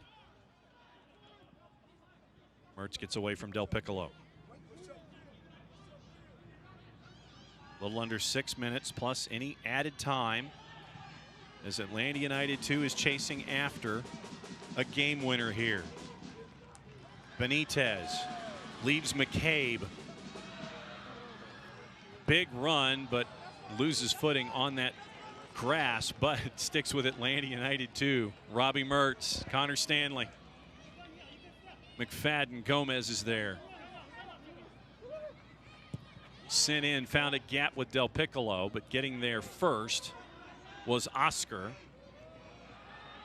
Good pressure from McFadden there to keep it in here. Mertz was looking for Stanley. Del Piccolo got there first. Del Piccolo tries to slide tackle to get it away from McFadden. McFadden tries to slide tackle to get it away from Suahi. Here comes Opano. Cuts it inside, leaves Abdoulaye Diop. Sent to the left. Suahi cuts it back.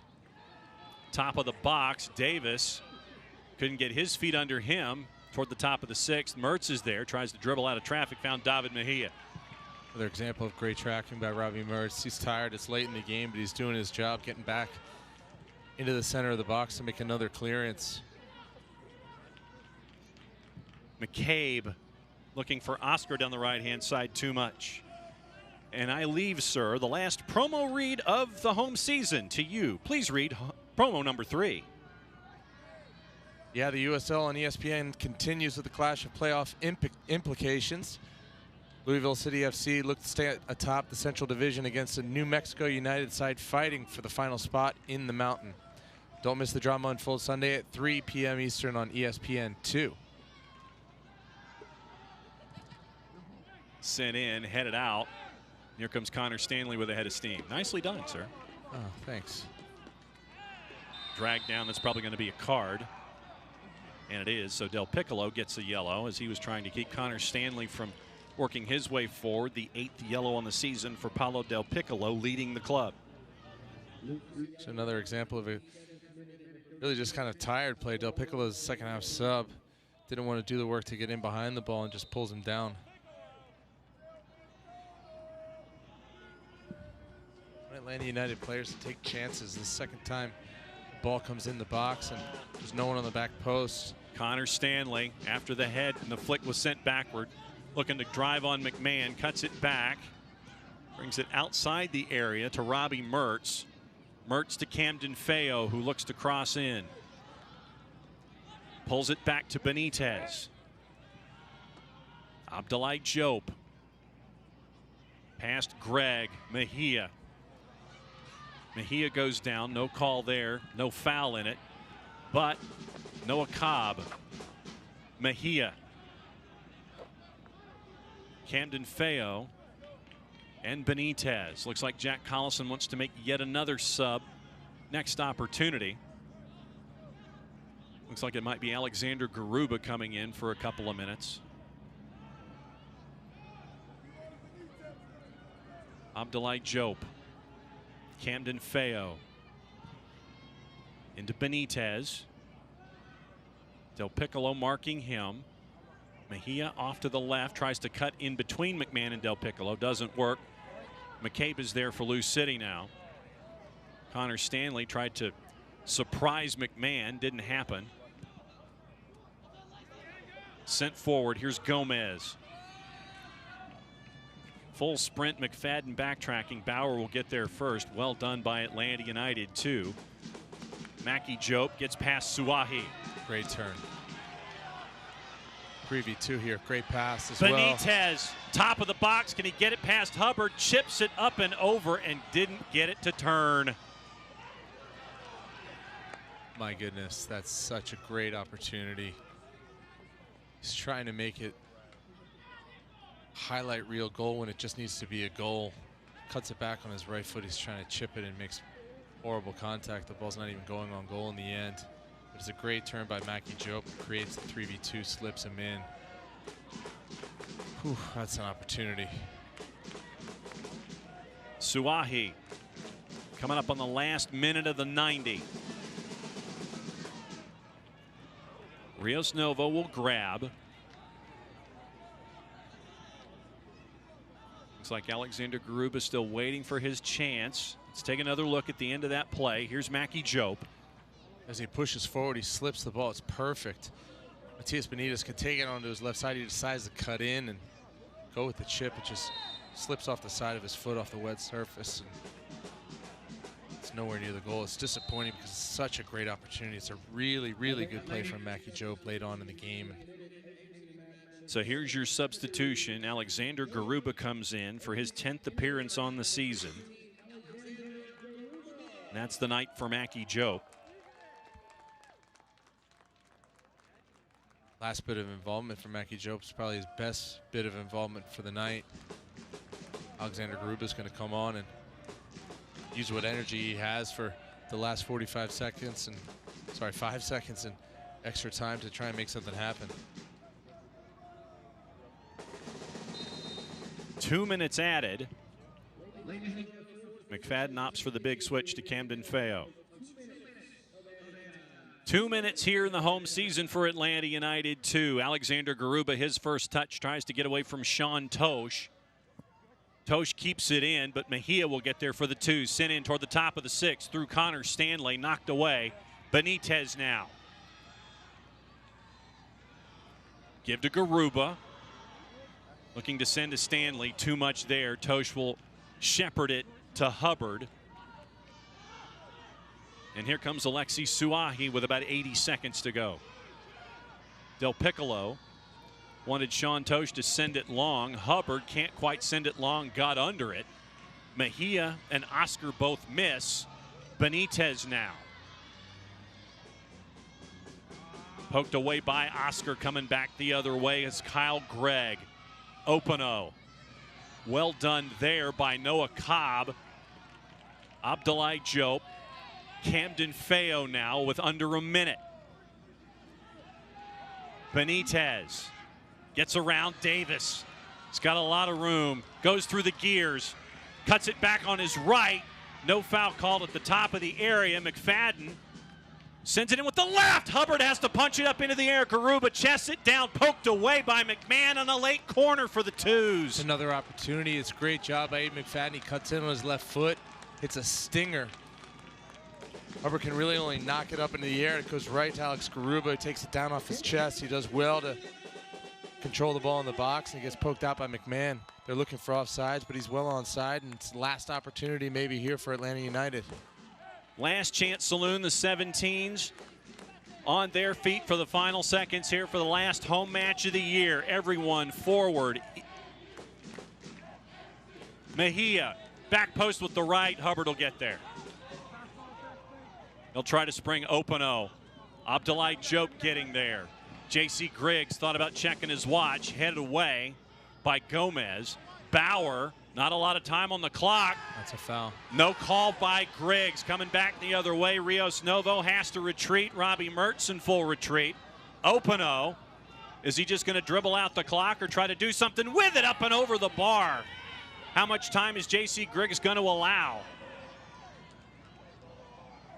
He's got the whistle in his mouth. He's looking down at his watch. Whistle was in, whistle back out, whistle back in.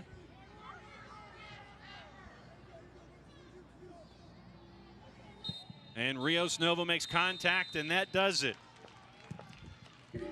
Hard-fought draw by Atlanta United 2. They had their chances to come out of it with full points in the home regular season finale. Great work by Jack Collison and Danny Cruz, but at the end of the night, it's a shared result. And it's a good result in terms of the effort put in by both teams. I don't necessarily think either team deserved to lose the game. You got 1, 2, 3, 4, 5, 6 guys laying down on the field right now. Last effort there by Opano as well, dribbling down in the 2v1. He puts it over the bar, but really good game. Both teams kind of went toe-to-toe tonight. 2 opportunities. Lou City came out really strong in the second half, got back on the board and put Atlanta United under a lot of pressure. But Atlanta United dealt with it and had the ability to create a few opportunities late on that they didn't take. And when we come back, we'll put a bow on the 2021 home regular season for Atlanta United 2. Shared result after 90 minutes here in the Central. We'll go over it all when we come back. It's the USL Championship on ESPN+. Stick and stay. We will return.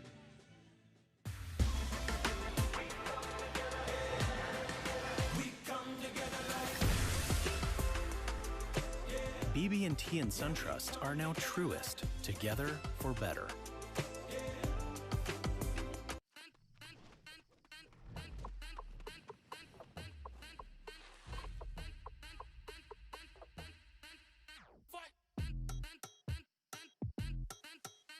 You wouldn't put your team on the same field as the pros. So why would you take them to the same doctor? From growth plates to emotional needs, teens are different than adult athletes. Take them where they're treated that way. Los accidentes suceden sin avisar y conseguir el tratamiento médico que usted o un familiar merece puede resultar difícil si no cuenta con la ayuda de un buen abogado. Por eso nos dedicamos a pelear por sus derechos, asegurándonos que usted no solo reciba la compensación que merece, sino que también reciba la mejor atención médica. Le atendemos en español. 404-888-8888. Bader Law Firm, comprometidos con usted y su familia.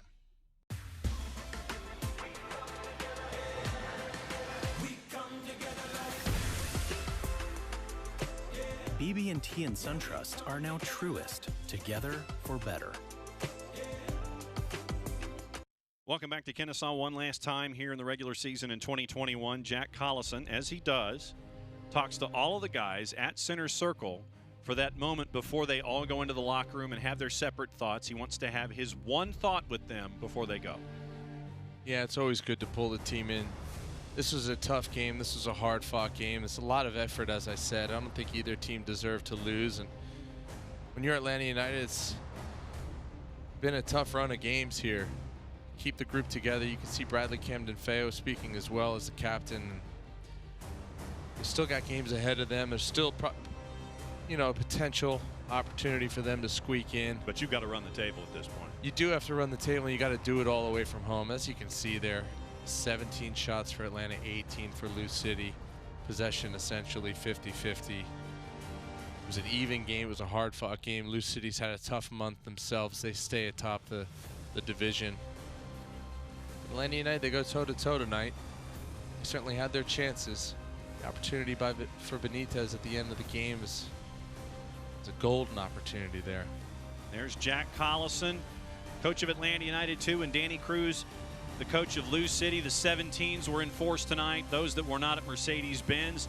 Goal on the board for Josh Bauer, his first of the season, his first in the stripes. The goal by Cameron Lancaster would be the equalizer, and it would be a shared result by the end. Great work from Rocco Rios-Novo on the double save as well in the first 45 minutes. For everyone here at Kennesaw, for Jeff Lorenowitz, for Jason Longshore, for everyone that has been a part of putting this production together here from the home side in 2021. This has been another great season here in the Central Division for Atlanta United 2. It's the USL Championship on ESPN+. Stick and stay. Enjoy the run-in from the Stripes, everybody. We'll see you next time. This copyrighted telecast of the United Soccer League Championship cannot be retransmitted, rebroadcast, or reproduced without the expressed written consent of the United Soccer League Championship.